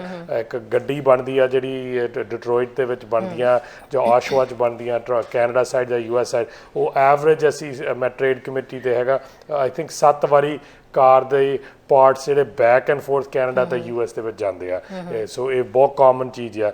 ਜੇ ਆਪਾਂ ਅਲੂਮੀਨੀਅਮ ਦੀ ਗੱਲ ਲੈ ਲਈਏ, ਅਲੂਮੀਨੀਅਮ ਆਪਣਾ ਕਿਟਮੈਟ ਦੇ ਵਿੱਚ ਪਲਾਂਟ ਆ ਬਹੁਤ ਵੱਡਾ, ਉਹ ਨਗਟਸ ਬਣਾਉਂਦਾ, ਜਿਹੜੇ ਛੋਟੇ ਬੀਡਸ ਹੁੰਦੇ ਆ ਸਟੀਲ ਦੇ, ਪਰ ਉਹ ਫਿਰ ਜਾ ਕੇ US ਦੇ ਵਿੱਚ ਜਿਹੜੀ ਮਿਲ ਆ ਉੱਥੇ ਉਹਨੂੰ ਸ਼ੀਟਾਂ ਬਣਾਉਂਦੇ ਆ। ਸੋ ਜੇ ਕੈਨੇਡਾ ਨੇ ਫੇਰ ਮੁੜ ਕੇ ਕੋਈ ਅਲੂਮੀਨੀਅਮ ਪਲਾਂਟ ਨੇ ਇੱਥੇ ਬਣਾਉਣਾ, ਉਹ ਅਲੂਮੀਨੀਅਮ ਐਕਸਟਰੈਕਟ ਔਰ ਉਹਦੇ ਨਗਟਸ ਜਿਹੜੇ ਆ ਉਹ ਕਿਟਮੈਟ ਬਣਦੇ ਆ, ਉਹਦੀ ਸ਼ੀਟ US ਜਾ ਕੇ ਬਣਦੀ ਆ, ਉਹ ਬੈਕ ਫੇ ਕੈਨੇਡਾ ਜਾ ਕੇ ਉਹਨੂੰ ਪ੍ਰੋਡਕਟ ਬਣਦਾ, ਤੇ ਘਰ ਫੇ ਮੁੜ ਕੇ ਜਾ ਕੇ ਜਾਂ ਬਿਲਡਿੰਗ ਅਲੂਮੀਨੀਅਮ ਦੀ ਜਿਹੜੀ ਸਟੀਲ ਦੀ ਜਾਂ ਕਾਰ ਦੀ, ਉਹ ਸ਼ਾਇਦ ਅਮਰੀਕਾ ਬਣਦੀ। ਇਹ ਬੜੀ ਕਾਮਨ ਚੀਜ਼ ਹੈਗੀ ਆ।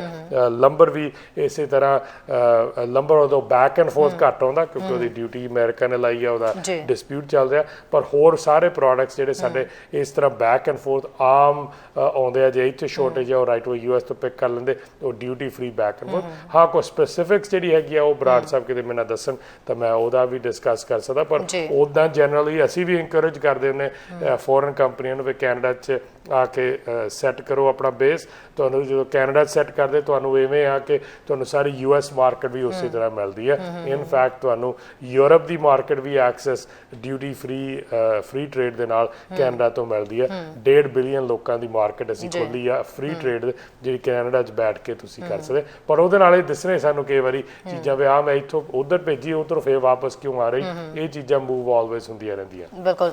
ਸੋ ਇੱਥੇ ਫੇਸਬੁੱਕ ਵਾਲੇ ਜਿਹੜੇ ਆਪਾਂ ਉਹਨਾਂ ਦੀ ਵੀ ਮੈਸੇजेस, ਸੈਕੰਡ ਕੁਐਸਚਨ ਸੌਰੀ ਮੈਂ ਐਗਜ਼ੈਕਟਲੀ ਹਾਂਜੀ ਉਹਨਾਂ ਦਾ ਬਿਲਕੁਲ ਨਾਹਲ ਜੀ ਦਾ ਮੈਸੇਜ ਨਾਲ ਸਾਡੇ ਰਾਈਟ ਨਾਓ ਕੰਪੈਸ਼ਨੇਟ ਗਰਾਊਂਡਸ ਦੇ ਉੱਤੇ ਸਿਰਫ ਇਮੀਡੀਏਟ ਫੈਮਿਲੀ ਜਿਹੜੇ ਹੈਗੇ ਆ ਉਹ ਵਿਅਕਤੀ ਜਿਵੇਂ ਕੈਂਸਰ ਦੇ, ਉਹ ਕਹਿੰਦੇ ਆਪਣੀ ਡਾਟਰ ਜੇ ਉਹਨੇ ਆਪ ਆਉਣਾ ਹੋਵੇ ਜਾਂ ਉਹਨਾਂ ਦੀ ਸਿਸਟਰ ਜਾਂ ਬ੍ਰਦਰ ਜਾਂ ਬੱਚੇ ਨੇ ਆਉਣਾ, ਉਹ ਆ ਸਕਦਾ। ਉਹਦਾ ਐਕਸਟੈਂਡਡ ਫੈਮਿਲੀ ਉਸ ਪ੍ਰੋਗਰਾਮ ਦੇ ਵਿੱਚ ਨਹੀਂ। ਉਹਦਾ ਜਨਰਲ ਐਗਜ਼ੈਂਪਸ਼ਨ ਸਤੰਬਰ 7 ਤੋਂ ਬਾਅਦ ਸਾਰੀਆਂ ਫਲਾਈਟਾਂ ਸ਼ਾਰਟ ਇੰਡੀਆ ਦਾ ਜਿਹੜਾ ਪਾਰਟਿਕੂਲਰ ਫਲਾਈਟ ਬੈਨ ਹੈ ਉਹਦਾ ਫੋਰਨਰਾਂ ਨੂੰ ਅਲਾਓ ਹੋ ਜਾਣਾ। ਸੋ ਸਤੰਬਰ 7 ਤੋਂ ਬਾਅਦ ਜਿਹਨਾਂ ਕੋਲ ਵੀਜ਼ੇ ਹੈਗੇ ਆ ਉਹ ਆ ਸਕਦੇ ਜਾਂ ਵੀਜ਼ਾ ਅਪਲਾਈ ਕਰਕੇ ਤਾਂ ਫਿਰ ਆ ਸਕਦੇ ਜੀ।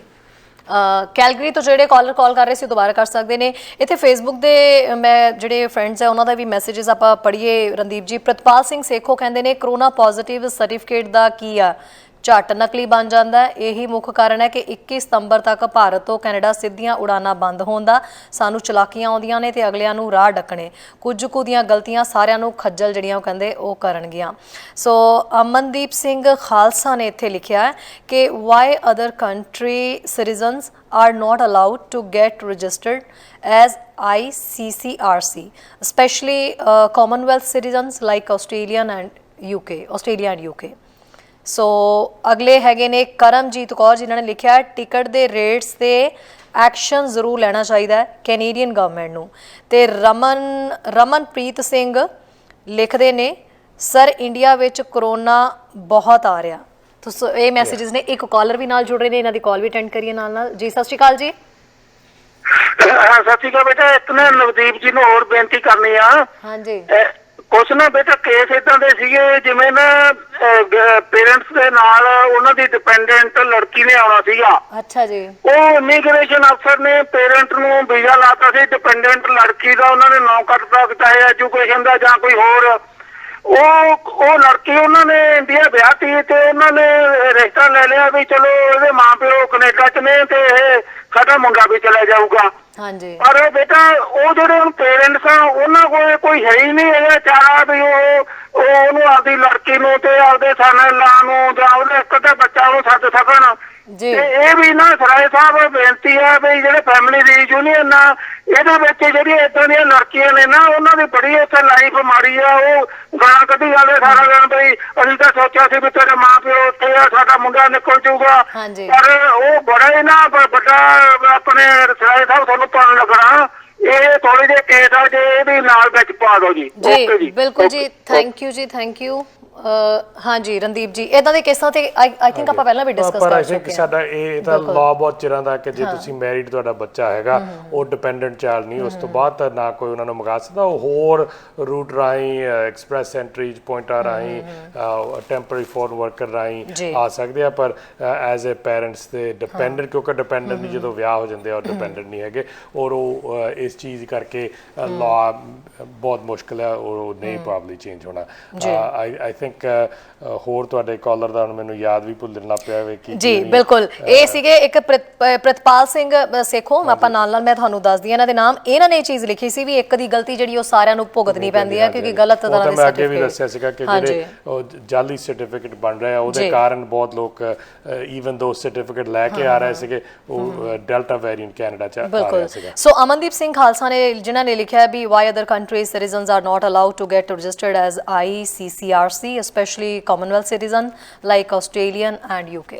ਮੈਂ ਅੰਡਰਸਟੈਂਡ ਕਰਦਾ ਹੈਗਾ ICCRC ਜਿਹੜੀ ਕੰਸਲਟੈਂਟਸ ਦੀ ਬਾਡੀ ਆ, ਮੈਂ ਅਸੂਮ ਕਰਦਾ ਕਿ ਉਹਦੀ ਉਹ ਗੱਲ ਕਰ ਰਿਹਾ, ਜੇ ਉਹਦੀ ਗੱਲ ਕਰ ਰਿਹਾ ਉਹ I think only Canadian citizen ਜਾਂ PRs ਉਹਦੇ ਮੈਂਬਰ ਬਣ ਸਕਦੇ, ਪਰ ਮੈਂ ਉਹਦਾ ਚੈੱਕ ਕਰ ਸਕਦਾ, ਉਹ ਮੇਰੇ ਆਫਿਸ ਨੂੰ ਈਮੇਲ ਕਰ ਸਕਦੇ, ਮੈਂ ਪਤਾ ਕਰ ਸਕਦਾ ਹੋਰ ਵੀ ਜੀ। ਸੋ ਤੁਸੀਂ ਇਹਨਾਂ ਦੇ ਆਫਿਸ ਨੂੰ, ਰਣਦੀਪ ਸਰਾਏ ਜੀ ਦੇ ਆਫਿਸ ਨੂੰ ਜਿਹੜਾ ਹੈਗਾ ਅਮਨਦੀਪ ਜੀ ਈਮੇਲ ਕਰ ਦਿਓ, ਤੁਹਾਡਾ ਜਵਾਬ ਤੁਹਾਨੂੰ ਇਹਦਾ ਬੈਟਰ ਮਿਲ ਜਾਏਗਾ। ਜੀ ਸਤਿ ਸ਼੍ਰੀ ਅਕਾਲ ਜੀ। ਸਤਿ ਸ਼੍ਰੀ ਅਕਾਲ ਜੀ। ਹਾਂਜੀ ਸਰ, ਕੀ ਕਹਿਣਾ ਚਾਹੁੰਦੇ ਹੋ ਜੀ? ਆਪਣੇ ਸ਼ਾਹ ਸਾਹਿਬ ਨੂੰ ਸਤਿ ਸ਼੍ਰੀ ਅਕਾਲ ਜੀ। ਪੁੱਛਣਾ ਚਾਹੁੰਦੇ ਹਾਂ ਜੀ, ਆਪਣੇ ਇੰਡੀਆ ਤੋਂ PR ਦੇ ਕੇਸ ਕਦੋਂ ਤੱਕ ਕੱਢਣ ਦੀ ਉਮੀਦ ਹੈ ਜੀ? PNP ਦੇ ਥਰੂ ਲੱਗਿਆ ਸੀ 2019 ਚ ਕੇਸ, ਇੱਥੇ ਅਸੀਂ ਵਿਨੀਪੈਗ ਤੋਂ ਬੋਲਦੇ ਹਾਂ। ਓਕੇ ਜੀ। ਬੇਟੀ ਦਾ ਕੇਸ, ਤੇ ਉਹ ਪਲੀਜ਼ ਦੱਸੋ ਜੀ ਕਦੋਂ ਤੱਕ ਉਮੀਦ ਹੈ ਖੁੱਲਣ ਦੀ? ਠੀਕ ਹੈ ਜੀ। ਦੇਖੋ, ਮੈਂ PNP ਦੇ ਜਿਹੜੇ ਉਹ ਪ੍ਰੋਵਿੰਸ਼ੀਅਲ ਨਾਮਨੀ ਪ੍ਰੋਗਰਾਮ ਹੈਗੇ ਆ, ਉਹਨਾਂ ਦੇ ਸੂਬੇ ਨੇ ਉਹ ਪ੍ਰੋਸੈਸ ਕਰਕੇ ਤੇ ਰეკਮੈਂਡ ਕਰ ਦਿੰਦੇ, ਉਹ ਤਦੇ ਉਹ ਨੋਮੀਨੇਟ ਟੈਕਨੀਕਲੀ ਪ੍ਰੋਵਿੰਸ ਕਰ ਦਿੰਦਾ, ਸੋ ਮੈਂ ਉਹਦੇ ਬਾਰੇ ਇੰਨਾ ਨਹੀਂ ਦੱਸ ਸਕਦਾ। ਪਰ ਅਗੇਨ ਉਹਦੇ ਹੁੰਦਾ ਕਿ ਬੈਕਗਰਾਉਂਡ ਜਦੋਂ ਪਰਮਨੈਂਟ ਰੈਜ਼ੀਡੈਂਟ ਬਣਾਉਣਾ ਉਹ ਬਹੁਤ ਟਾਈਮ ਲੱਗ ਜਾਂਦਾ, ਖਾਸ ਕਰਕੇ ਹੁਣ ਕੋਵਿਡ ਕਰਕੇ ਉਹਨਾਂ ਕੋਲ ਬੈਕਗਰਾਉਂਡ ਇਨਫੋਰਮੇਸ਼ਨ ਇੰਨੀ ਜਲਦੀ ਆ ਨਹੀਂ ਰਹੀ, ਇਸ ਕਰਕੇ ਉਹਦਾ ਡਿਲੇ ਹੈਗਾ। ਪਰ ਗਵਰਨਮੈਂਟ ਦਾ ਔਰ ਮਿਨਿਸਟਰ ਮੈਂਡੋਚੀਨੋ ਦੀ ਪੂਰੀ ਕੋਸ਼ਿਸ਼ ਹੈ ਕਿ ਜਲਦੀ ਤੋਂ ਜਲਦੀ ਫਾਸਟ ਤੋਂ ਫਾਸਟ ਇਹ ਪ੍ਰੋਸੈਸ ਹੋਣ ਜੀ।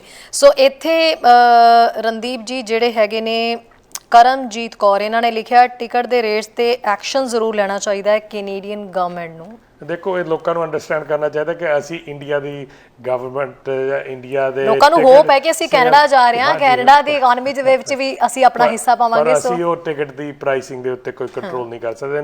ਇਹ ਸੇਮ ਹੀ ਗੱਲ ਹੈ ਕਿ ਇੰਡੀਆ ਸਾਨੂੰ ਨਹੀਂ ਕਦੇ ਦੱਸ ਸਕਦਾ ਕਿ ਜੇ ਸਾਡੀਆਂ ਇੱਥੇ ਟਿਕਟਾਂ ਮਹਿੰਗੀਆਂ ਹੋ ਗਈਆਂ ਜਾਂ ਸਸਤੀਆਂ ਹੋ ਗਈਆਂ। ਪਰ ਇਮੀਗ੍ਰੇਸ਼ਨ ਕੰਸਲਟੈਂਟ ਜਿਹੜੇ ਨੇ ਰਣਦੀਪ ਜੀ, ਉਹ ਜਿਹੜੇ ਇਦਾਂ ਕਰ ਰਹੇ ਨੇ ਇੰਨੀ ਵੱਡੇ ਪੱਧਰ ਦੇ ਉੱਤੇ, ਔਰ ਸ਼ਰੇਆਮ ਹੀ ਕਾਲਾਬਾਜ਼ਾਰੀ ਹੋ ਰਹੀ ਹੈ, ਇੰਨੇ ਲੋਕ ਗਵਾਹ ਨੇ ਇਸ ਚੀਜ਼ ਦੇ, ਇੰਨਾ ਸਟੂਡੈਂਟ ਜਿਹੜਾ ਕੈਨੇਡਾ ਆਉਣਾ ਹੈ, ਸੋ ਕੋਈ ਨਾ ਕੋਈ ਤਾਂ ਕੰਸਲਟੈਂਟ ਜਿਹੜੇ ਨੇ ਫੇਕ, ਉਹਨਾਂ ਤੇ ਕੋਈ ਨਾ ਕੋਈ ਤਾਂ ਸ਼ਿਕੰਜਾ ਕੱਸਿਆ ਜਾਣਾ ਨਾ। ਜਿਹੜੇ ਕੰਸਲਟੈਂਟ ਇੰਡੀਆ 'ਚ ਫੇਕ ਆ, ਉਹਨਾਂ ਦੇ ਉੱਤੇ ਐਨਫੋਰਸਮੈਂਟ ਕੈਨੇਡਾ ਨੂੰ ਕਰਨੀ ਬਹੁਤ ਮੁਸ਼ਕਿਲ ਹੈ। ਈਵਨ ਦੋ ਨਵਾਂ ਐਕਟ ਦੇ ਮੁਤਾਬਕ ਉਹ ਕਰ ਸਕਦੇ ਆ, ਪਰ ਅਗੇਨ ਤੁਹਾਨੂੰ ਉੱਥੇ ਜਾ ਕੇ ਚਾਰਜ ਕਰਕੇ ਉਹਨਾਂ ਨੂੰ ਐਕਸਟ੍ਰਾਡਿਟ ਕਰਕੇ ਇੱਥੇ ਲਿਆਉਣਾ, it's not N easy thing. ਅਸੀਂ ਕੈਨੇਡਾ ਦੇ ਕੰਸਲਟੈਂਟਾਂ ਦੇ ਇੱਥੇ ਉੱਤੇ ਅਸੀਂ ਕੰਟਰੋਲ ਕਰਨ ਵਾਸਤੇ ਆਲਰੇਡੀ ਲੈਜਿਸਲੇਸ਼ਨ ਚੇਂਜ ਕੀਤਾ, ਪਰ ਜਿਹੜੇ ਇੰਡੀਆ ਦੇ ਵਿੱਚ ਕਰਦੇ ਆ ਉਹ ਇੰਡੀਆ ਦੇ ਜ਼ਿੰਮੇਵਾਰੀ ਬਣਦੀ ਹੈ ਕਿ ਉਹ ਜਿਹੜੇ ਫਰਾਡੀਲੈਂਟ ਉਹਨਾਂ ਦੇ ਲੋਕਾਂ ਨਾਲ ਹੀ ਧੱਕਾ ਕਰਦੇ ਆ, ਉਹਨਾਂ ਦੇ ਨਿਵਾਸੀ ਜਿਹੜੇ ਧੱਕਾ ਕਰ ਰਹੇ ਆ, ਸੋ ਉਹ ਉੱਥੇ ਦੀ ਸਰਕਾਰ ਤੇ ਉੱਥੇ ਦੀ ਪੁਲਿਸ ਦੀ ਜ਼ਿੰਮੇਵਾਰੀ ਆ ਕਿ ਉਹ ਉਹਨਾਂ ਦੇ ਉੱਤੇ ਕਾਰਵਾਈ ਕਰੇ, ਉਹਨਾਂ ਦੇ ਉੱਤੇ ਇਹ ਜਿਹੜਾ ਮੈਨਸ ਆ ਇਹਨੂੰ ਹਟਾਉਣ ਜੀ। ਸੋ ਇੱਥੇ ਰਮਨਪ੍ਰੀਤ ਸਿੰਘ ਜਿਹੜੇ ਕਾਲੇਕਾ ਹੈ, ਇਹਨਾਂ ਨੇ ਲਿਖਿਆ ਸਰ ਇੰਡੀਆ ਦੇ ਵਿੱਚ ਕਰੋਨਾ ਬਹੁਤ ਆ ਰਿਹਾ, ਸੋ ਮਤਲਬ ਇਹਨਾਂ ਦਾ ਇੱਕ ਸਵਾਲ ਟਾਈਪ ਹੀ ਹੈ ਵੀ ਹਾਂਜੀ, ਇੰਡੀਆ ਤੋਂ ਬਹੁਤ ਆ ਰਿਹਾ ਸੀਗਾ। ਜਦੋਂ ਲਾਸਟ ਫਲਾਈਟਾਂ ਦੇ ਵਿੱਚ ਵੀ ਜਿਵੇਂ ਦੱਸਿਆ ਕਿ 2% ਈਚ ਫਲਾਈਟ ਦੇ ਵਿੱਚੋਂ ਟੈਸਟ ਕਰਨ ਦੇ ਬਾਵਜੂਦ ਆ ਰਿਹਾ ਸੀ, ਔਰ ਮੇਰਾ ਖਿਆਲ ਹਜੇ ਵੀ ਜਿਹੜਾ ਇਹਨਾਂ ਨੂੰ ਸੂਚਨਾ ਮਿਲੀ ਕਿ ਜਿਹੜੀ ਇੰਟੈਗ੍ਰਿਟੀ ਸਿਸਟਮ ਦੀ ਆ ਇੰਡੀਆ ਦੀ ਟੈਸਟਿੰਗ ਦੇ ਵਿੱਚ ਆ, ਉਹ ਅਜੇ ਪੂਰੀ ਨਹੀਂ ਹੈਗੀ, ਜਿਹਦੇ ਨਾਲ ਉਹ ਰਿਲਾਈ ਕਰਕੇ ਕਹਿ ਸਕਦੇ ਕਿ ਹਾਂ ਜਿਹੜੇ ਇੰਡੀਆ ਤੋਂ ਟੈਸਟ ਕਰਕੇ ਆਉਂਦੇ ਆ ਉਹ ਠੀਕ ਹੈ ਕੈਨੇਡਾ ਦੇ ਵਿੱਚ। ਜੇ ਹੋਣ ਤਾਂ ਇਹ ਜ਼ਰੂਰ ਚਾਹੁੰਦੇ, ਕਿਉਂਕਿ 35,000 ਆਈ ਥਿੰਕ ਸਟੂਡੈਂਟ ਐਕਸਪੈਕਟਡ ਸੀਗੇ ਆਉਣ ਨੂੰ, ਯੂਨੀਵਰਸਿਟੀ ਉਹਨਾਂ ਨੂੰ ਚਾਹੁੰਦੀਆਂ।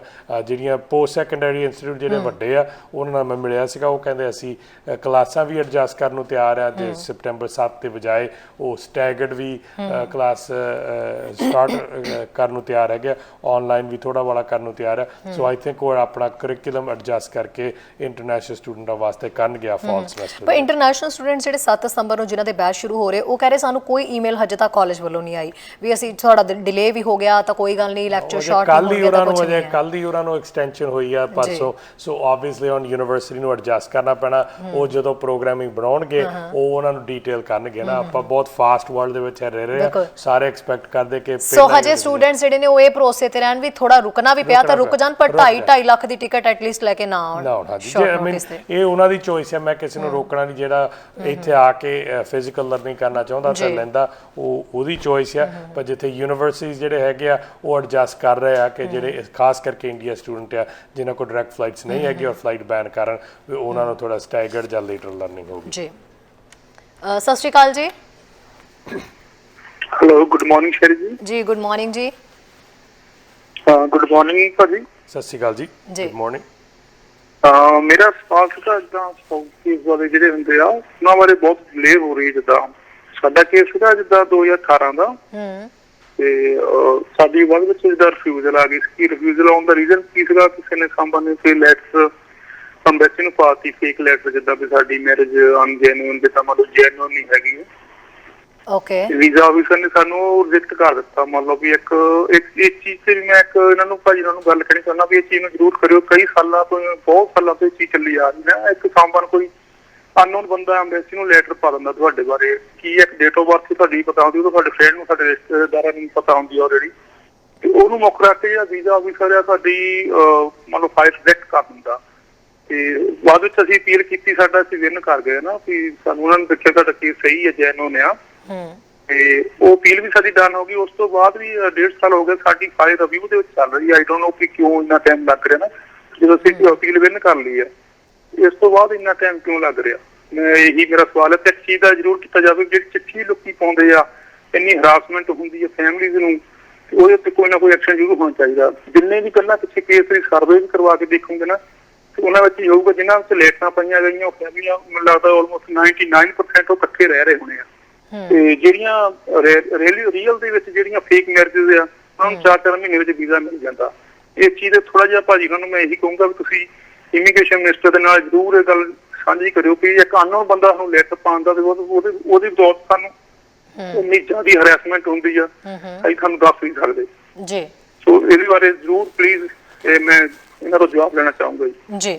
ਠੀਕ ਹੈ ਜੀ, ਥੈਂਕ ਯੂ। ਦੇਖੋ ਜਿਹੜੇ ਵੀਜ਼ਾ ਆਫਿਸਰ ਆ ਉਹਨਾਂ ਨੂੰ ਐਵੀਡੈਂਸ ਦੇ ਮੁਤਾਬਕ ਜੋ ਉਹਨਾਂ ਦੇ ਮੂਹਰੇ ਆਉਂਦਾ ਉਹਦੇ ਮੁਤਾਬਕ ਉਹ ਆਪਣੀ ਡਿਸੀਜਨਾਂ ਬਣਾਉਂਦੇ ਹੁੰਦੇ ਆ। ਸੋ ਮੈਂ ਕਿਸੇ ਪਰਸਨਲ ਵਿਅਕਤੀ ਦਾ ਆਬਵੀਅਸਲੀ ਫਾਈਲ ਦਾ ਨਹੀਂ ਕਰ ਸਕਦਾ ਜਿੱਥੇ ਕੋਈ ਕੰਪਲੇਂਟ ਆਉਂਦੀ। ਜਿੱਦਾਂ ਇਹ ਨਹੀਂ ਅਪੀਲ ਕਰਕੇ ਜਿੱਤੇ ਆ, ਜਦੋਂ ਅਪੀਲ ਕਰਕੇ ਜਿੱਤੇ ਆ, ਇੱਕ ਚੀਜ਼ ਮੈਂ ਸਮਝਾਉਣਾ ਚਾਹੁੰਦਾ ਕਿ ਉਹ ਕੇਸ ਬ੍ਰੈਂਡ ਨਿਊ ਸਿਰੋਂ ਚੱਲਦਾ ਉਸ ਵੇਲੇ। ਸੋ ਉਹ ਜਿਹੜਾ ਤੁਹਾਡਾ 1.5-2 ਸਾਲ ਪਹਿਲਾਂ ਹੋਇਆ ਕੋਰਟ ਦੀ ਅਪੀਲ ਤੋਂ ਪਹਿਲਾਂ, ਉਹ ਗਿਣਤੀ 'ਚ ਨਹੀਂ ਆਉਂਦਾ। ਉਹ ਜਦੋਂ ਕੋਰਟ ਨੇ ਕਹਿਤਾ, ਕੋਈ ਯੂਜਲੀ ਫੈਸਲਾ ਹੁੰਦਾ ਲਿਖਿਆ ਕਿ ਮੈਂ ਪਿਛਲੇ ਫੈਸਲੇ ਨੂੰ ਰੱਦ ਕਰ ਰਿਹਾ ਔਰ ਮੈਂ ਨਵੇਂ ਆਫਿਸਰ ਨੂੰ ਭੇਜ ਰਿਹਾ ਹੈ ਫਾਈਲ ਕਿ ਇਹਨੂੰ ਦੁਬਾਰਾ ਕਰੇ। ਉਹ ਇਸ ਤਰ੍ਹਾਂ ਹੁੰਦਾ। ਉਹ ਫਿਰ ਨਵੇਂ ਆਫਿਸਰ ਨੇ ਦੁਬਾਰਾ ਨਵੇਂ ਸਿਰੋਂ ਉਹਨੂੰ ਫਾਈਲ ਨੂੰ ਚੈੱਕ ਕਰਨਾ, ਉਹਦੀ ਐਲੀਜੀਬਿਲਿਟੀ, ਉਹਦੀ ਬੈਕਗਰਾਊਂਡ, ਉਹਦੀ ਕ੍ਰਿਮੀਨੈਲਿਟੀ, ਉਹਦਾ ਮੈਡੀਕਲ, ਉਹ ਫਿਰ ਨਵੇਂ ਸਿਰੋਂ ਸਟਾਰਟ ਹੁੰਦਾ ਪ੍ਰੋਸੈਸ। ਸੋ ਉਹ ਜਦੋਂ ਦਾ ਇਹਨਾਂ ਦਾ ਲੱਗਦਾ ਹੋਇਆ, ਉਦੋਂ ਦਾ ਕੋਵਿਡ ਹੈ, ਉਦੋਂ ਦਾ ਅਸੀਂ ਸਪਾਊਸਲ ਕੇਸ ਆਲਰੇਡੀ ਡਿਲੇਡ ਹੋਏ, ਜਿੱਥੇ ਅੱਗੇ 10 ਤੋਂ 12 ਮਹੀਨਿਆਂ ਤੱਕ ਹੁੰਦੇ ਸੀਗੇ,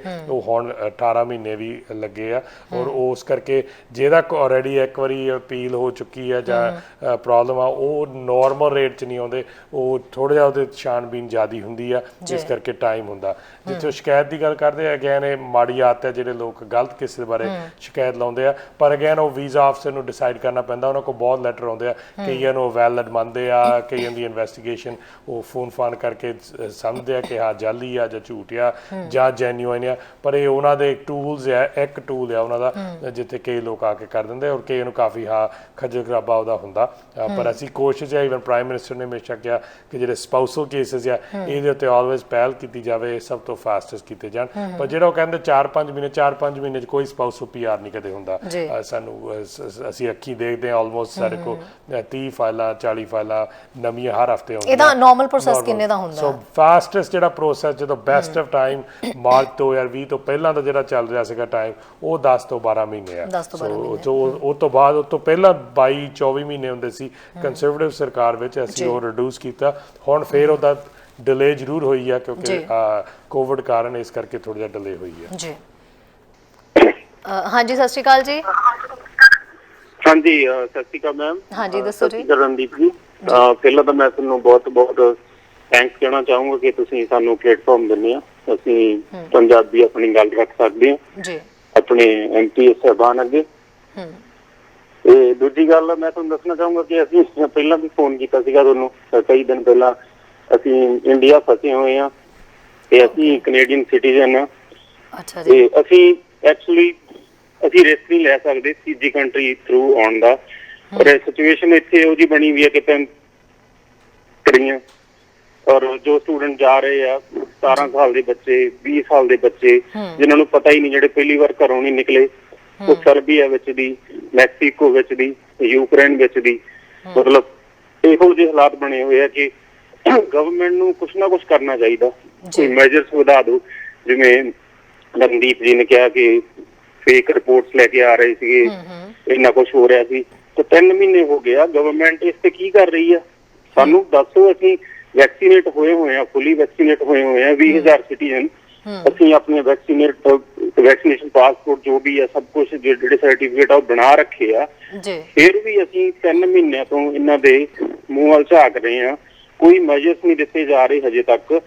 ਗਵਰਨਮੈਂਟ ਦਾ ਕੰਮ ਇਹੀ ਹੁੰਦਾ ਨਾ ਕਿ ਸਾਨੂੰ ਦੱਸਣ, ਅਗਰ ਕੋਈ ਧਾਂਦਲੀ ਹੋ ਰਹੀ ਸੀ ਤਾਂ ਉਹਨੂੰ ਰੋਕਣ ਲਈ ਕੁਛ ਨਾ ਕੁਛ ਰੱਖਣ ਸਾਡੇ ਮੂਹਰੇ। ਇਹ ਥੋੜੀ ਆ ਕਿ ਅਸੀਂ ਕੈਨੇਡੀਅਨ ਸਿਟੀਜ਼ਨ ਆ, ਅਸੀਂ ਇੰਡੀਅਨ ਸਿਟੀਜ਼ਨ ਨਹੀਂ ਹੈਗੇ। ਬਾਕੀ ਰਣਦੀਪ ਜੀ ਵਾਰ-ਵਾਰ ਕਹਿੰਦੇ ਆ ਕਿ ਤੁਹਾਨੂੰ 2 ਸਾਲ ਤੋਂ ਅਸੀਂ ਕਹਿ ਰਹੇ ਹਾਂ ਕਿ ਨਾ ਜਾਓ ਨਾ ਜਾਓ।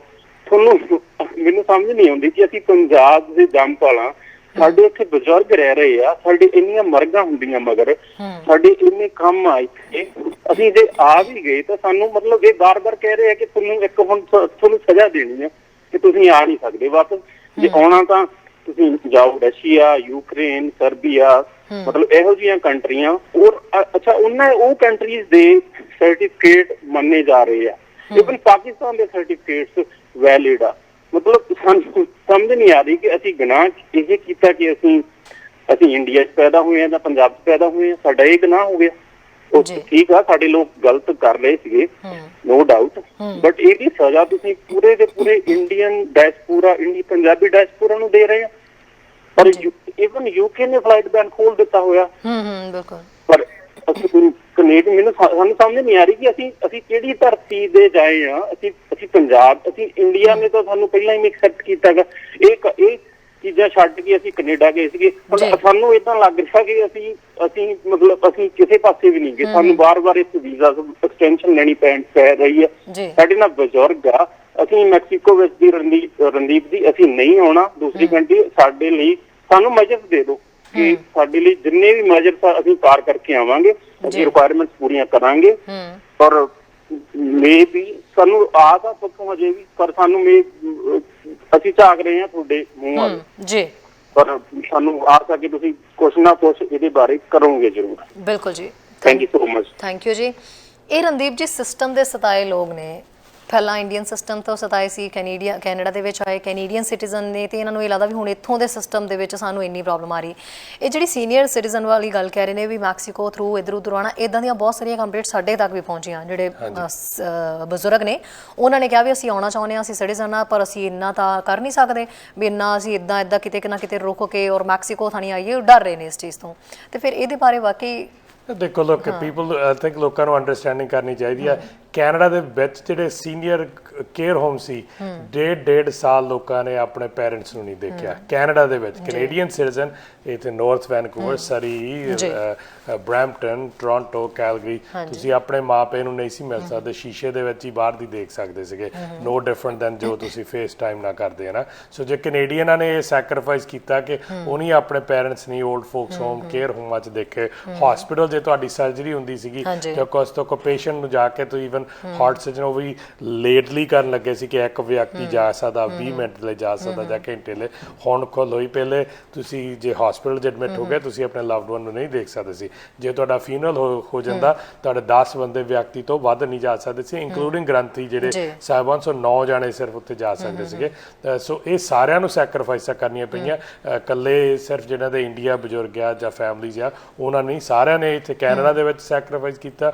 ਲੋਕਾਂ ਨੇ ਆਪਣੇ ਗ੍ਰੈਂਡ ਚਿਲਡਰਨ ਡੇਢ ਸਾਲ ਬਾਅਦ ਆਪਣੇ ਬਜ਼ੁਰਗਾਂ ਨੂੰ ਮਿਲੇ ਆ, ਕਿਉਂਕਿ ਕੋਵਿਡ ਕਰਕੇ ਲੋਕ ਕਲੋਨੇ ਤੋਂ ਇੱਥੇ ਨਹੀਂ ਸੀ ਆਉਂਦੇ, ਕਿਉਂਕਿ ਜਿਹੜੇ ਲਾਅ ਅਬਾਈਡਿੰਗ ਟੋਟਲੀ ਆ ਉਹ ਕਹਿੰਦੇ ਸੀ ਕਿ ਨਹੀਂ ਅਸੀਂ ਇੱਕ ਰੀਜਨ ਤੋਂ ਦੂਜੇ ਰੀਜਨ ਤੱਕ ਅਜੇ ਫਰੇਜ਼ਰ ਹੈਲਥ ਨੇ ਰੋਕਿਆ, ਅਸੀਂ ਨਹੀਂ ਜਾਣਾ। ਉਹਨਾਂ ਨੂੰ ਉੱਥੇ ਹੀ ਇੱਥੋਂ ਤੱਕ ਕਲੋਨੇ ਤੱਕ ਨਹੀਂ ਸੀ ਜਾਂਦੇ, ਉਹ ਇੰਨਾ ਆਪਣੇ ਅਸੂਲ ਦੇ ਉੱਤੇ ਪੱਕੇ ਸੀਗੇ, ਉਹਨਾਂ ਦੇ ਪੈਰੈਂਟਸ ਉੱਤੇ ਸੀ, ਪ੍ਰਿੰਸ ਜੋਰਜ ਸੀਗੇ, ਉਹ ਨਹੀਂ ਮਿਲੇ ਉਹਨੇ ਟਾਈਮ ਤੇ।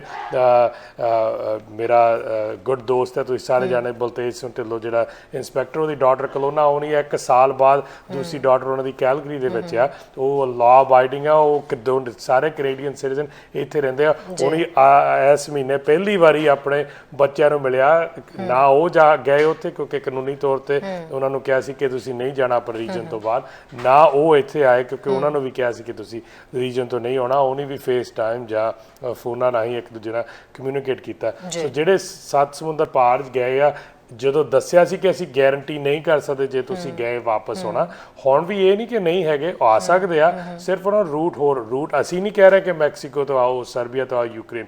ਪ੍ਰੋਬਲਮ ਹੈ ਕਿ ਹੋਰ ਕੋਈ ਕੰਟਰੀ ਵੀ ਨਹੀਂ ਇੰਡੀਆ ਦੀ ਫਲਾਈਟਾਂ ਨੂੰ ਕਰ ਰਿਹਾ। ਇਹਦਾ ਕੋਈ ਕਾਰਨ ਹੈਗਾ ਕਿ ਕੋਈ ਵੀ ਕੰਟਰੀ, ਉਹ ਬਹੁਤ 2-3 ਕੰਟਰੀਆਂ ਹੀ ਆ ਜਿਹੜੀਆਂ ਕਿ ਉਹਨਾਂ ਦੇ ਟੈਸਟਿੰਗ ਨੂੰ ਵੈਲਿਡ ਔਰ ਠੀਕ ਸਮਝਦੀਆਂ, ਉਹ ਯੂਕਰੇਨ, ਸਰਬੀਆ ਜਾਂ ਮੈਕਸੀਕੋ ਆ ਗਿਆ। ਇੰਗਲੈਂਡ ਨੇ ਲੈਂਦੀਆਂ ਫਲਾਈਟਾਂ ਉੱਥੇ, ਇੰਗਲੈਂਡ ਦਾ 4th ਵੇਵ ਹੋ ਕੇ ਉਹਨਾਂ ਦਾ ਲਾਕਡਾਊਨ ਫੇਰ ਹੋ ਗਿਆ। US ਨੇ ਡਾਇਰੈਕਟ ਫਲਾਈਟਾਂ ਅਲਾਉ ਕੀਤੀਆਂ, ਉਹ ਨਹੀਂ ਕੀਤਾ, ਤਾਂ ਉਹਨਾਂ ਦਾ 4th ਵੇਵ ਪਹਿਲ 3rd ਵੇਵ ਨਾਲੋਂ ਵੀ ਵੱਧ ਚੱਲ ਰਿਹਾ ਇਸ ਵੇਲੇ, ਲੱਖ ਕੇਸ ਦਿਹਾੜੀ ਦਾ ਹੋ ਰਿਹਾ।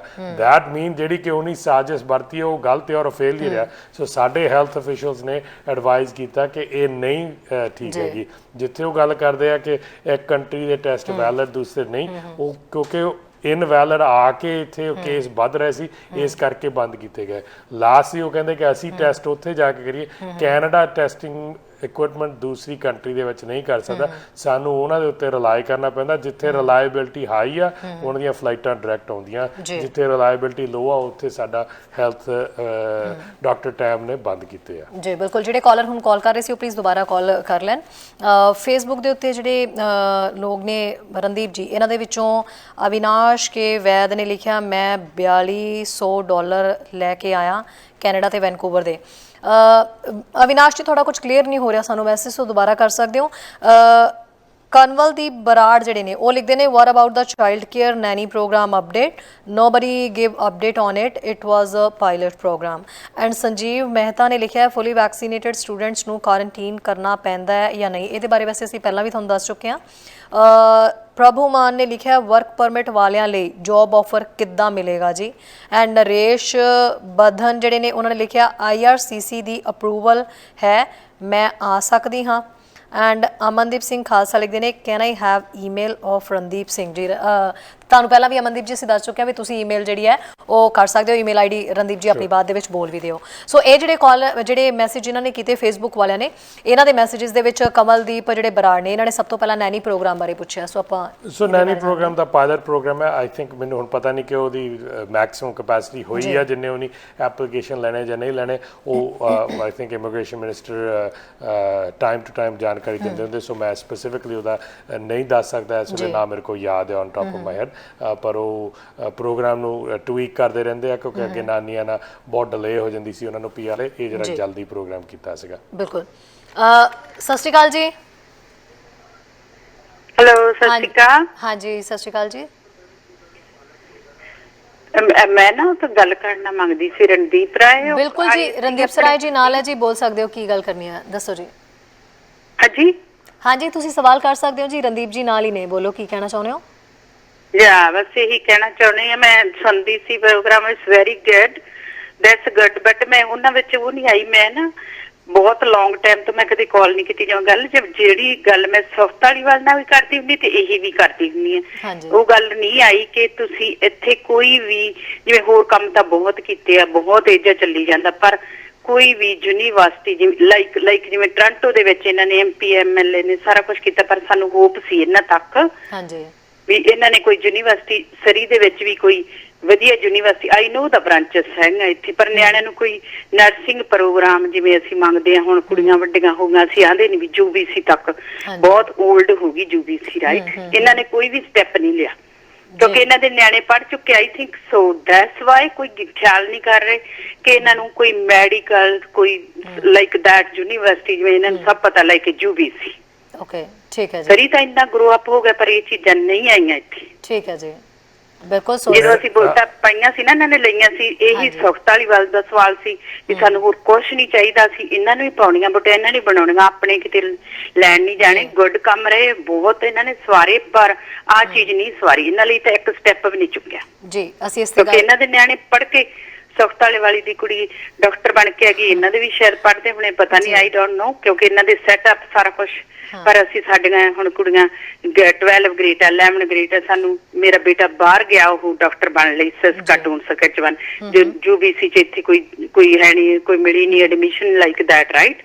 ਸਾਡੇ ਨਿਆਣੇ ਬਾਹਰ ਪੜ੍ਹਨ ਜਾ ਰਹੇ। ਅਸੀਂ ਹੋਪ ਕਰਦੇ ਵੀ ਸਾਡੇ ਲਾਈਕ ਟੋਰਾਂਟੋ ਦੇ ਵਿੱਚ ਕਿੰਨੀ ਵਧੀਆ ਯੂਨੀਵਰਸਿਟੀ, ਉਹਨਾਂ ਨੇ MP MLA ਕਰਕੇ ਉਹ ਆਈ ਹੈ ਜਿਹੜੀ ਮੈਡੀਕਲ ਯੂਨੀਵਰਸਿਟੀ। ਬਿਲਕੁਲ ਕਰਦੇ ਹਾਂ ਜੀ। ਅਸੀਂ ਹੋਪ ਕਰਦੇ ਕਿ ਸਰੀ ਦੇ ਵਿੱਚ ਵੀ ਇਹ ਜਾਂ ਕੋਈ ਇਹ ਰਖਾ ਦੇਣ ਤਾਂ ਕਿੰਨੀ ਵਧੀਆ ਗੱਲ। ਬਿਲਕੁਲ ਜੀ, ਥੈਂਕ ਯੂ ਸੋ ਮਚ। ਅਸੀਂ ਇਸ ਟੌਪਿਕ ਤੇ ਜ਼ਰੂਰ ਗੱਲ ਕਰਦੇ ਹਾਂ। Have a nice day. Thank you. You too ਜੀ, thank you. Randeep ji, election ਦਾ ਸਮਾਂ ਤੇ ਇਹ ਤਾਂ ਚੋਣ ਵਾਲਾ ਮੁੱਦਾ ਚੱਕਤਾ ਉਹਨਾਂ ਨੇ, ਹੈ ਨਾ? ਨਹੀਂ, ਐਕਚੁਅਲੀ ਇਹ ਬਹੁਤ ਫਾਲਸ ਹੈ, ਇਹਨਾਂ ਦੀ ਬਹੁਤ ਗਲਤ ਆ। ਸੋ ਸਭ ਤੋਂ ਪਹਿਲਾਂ ਅਸੀਂ 2016 ਚ ਅਨਾਉਂਸ ਕੀਤੀ ਸੀਗੀ ਫੰਡਿੰਗ ਯੂਨੀਵਰਸਿਟੀਆਂ ਵਧਾਉਣ ਵਾਸਤੇ, $2.5 ਬਿਲੀਅਨ ਦਿੱਤਾ ਸੀਗਾ। 2017 ਦੇ ਵਿੱਚ SFU ਸਰੀ ਨੂੰ ਅਨਾਉਂਸ ਕੀਤਾ ਗਿਆ ਸੀ $90 ਮਿਲੀਅਨ, ਇੱਕ ਇੰਜੀਨੀਅਰਿੰਗ ਕੈਂਪਸ ਔਰ ਸਸਟੇਨੇਬਲ ਐਨਰਜੀ ਦਾ। $125 ਮਿਲੀਅਨ ਦੀ ਉਹ ਬਿਲਡਿੰਗ, ਨਾਟ ਓਨਲੀ ਉਹ $90 ਮਿਲੀਅਨ ਮਿਲਿਆ, ਉਹ $125 ਬਿਲੀਅਨ ਦੀ ਬਿਲਡਿੰਗ ਬਣ ਗਈ। ਕਲਾਸਿਸ 2020 ਦੇ ਵਿੱਚ 2019 ਸਟਾਰਟ ਹੋ ਗਈਆਂ ਔਰ ਉਹ ਸਟੇਟ ਆਫ ਦੀ ਆਰਟ ਸਾਰੇ ਕੈਨੇਡਾ ਦੇ ਵਿੱਚ ਬੈਸਟ ਇੰਜੀਨੀਅਰਿੰਗ ਕੈਂਪਸ ਬਣਿਆ ਔਰ ਉਹ ਇੱਥੇ ਸਾਡੇ ਸਰੀ ਦੇ ਵਿੱਚ ਬਣਿਆ। ਉਹਦੇ ਵਾਸਤੇ 450 ਇੰਜੀਨੀਅਰਿੰਗ ਪੋਜੀਸ਼ਨਸ ਵੀ ਇਨਕਰੀਜ਼ ਕੀਤੀਆਂ ਗਈਆਂ ਜਿਹੜੀਆਂ ਪ੍ਰੋਵਿੰਸ਼ੀਅਲ ਗਵਰਨਮੈਂਟ ਦਿੱਤੀਆਂ। ਹੁਣ ਮੈਡੀਕਲ ਕੈਂਪਸ ਲਈ ਵੀ ਪ੍ਰੋਵਿੰਸ਼ੀਅਲ ਗਵਰਨਮੈਂਟ ਅਨਾਉਂਸ ਕੀਤਾ। ਜਦੋਂ ਉਹ ਐਕਚੁਅਲੀ ਉਹਨਾਂ ਦੇ ਡਰਾਇੰਗਸ ਵਗੈਰਾ ਨੈਕਸਟ ਹੋ ਗਿਆ ਤਾਂ ਫੈਡਰਲ ਗਵਰਨਮੈਂਟ ਦੀ ਪੂਰੀ ਆਸ ਆ ਕਿ ਅਸੀਂ ਵੀ ਸਪੋਰਟ ਕਰਕੇ ਉੱਥੇ ਮੈਡੀਕਲ ਕੈਂਪਸ ਸ਼ੁਰੂ ਹੋਊਗਾ। ਇਹ ਵੀ ਔਰ ਉਸ ਦੇ ਨਾਲ ਕੁਆਂਟਲਨ ਯੂਨੀਵਰਸਿਟੀ ਨੇ ਵੀ ਇੱਕ ਸੈਕੰਡ ਕੈਂਪਸ, ਥਰਡ ਕੈਂਪਸ ਸਰੀ ਦੇ ਵਿੱਚ ਬਣਾਇਆ। ਉਹਨਾਂ ਕੋਲ ਇੱਕ ਮੇਨ 72 ਤੇ 128 ਦੇ ਲੱਗ ਗਿਆ, ਦੂਸਰਾ ਕੈਂਪਸ ਕਲੋਵਰਡੇਲ ਚ, ਥਰਡ ਸਾਡੇ ਸਰੀ ਦੇ ਵਿੱਚ ਡਾਊਨਟਾਊਨ ਹੋਇਆ।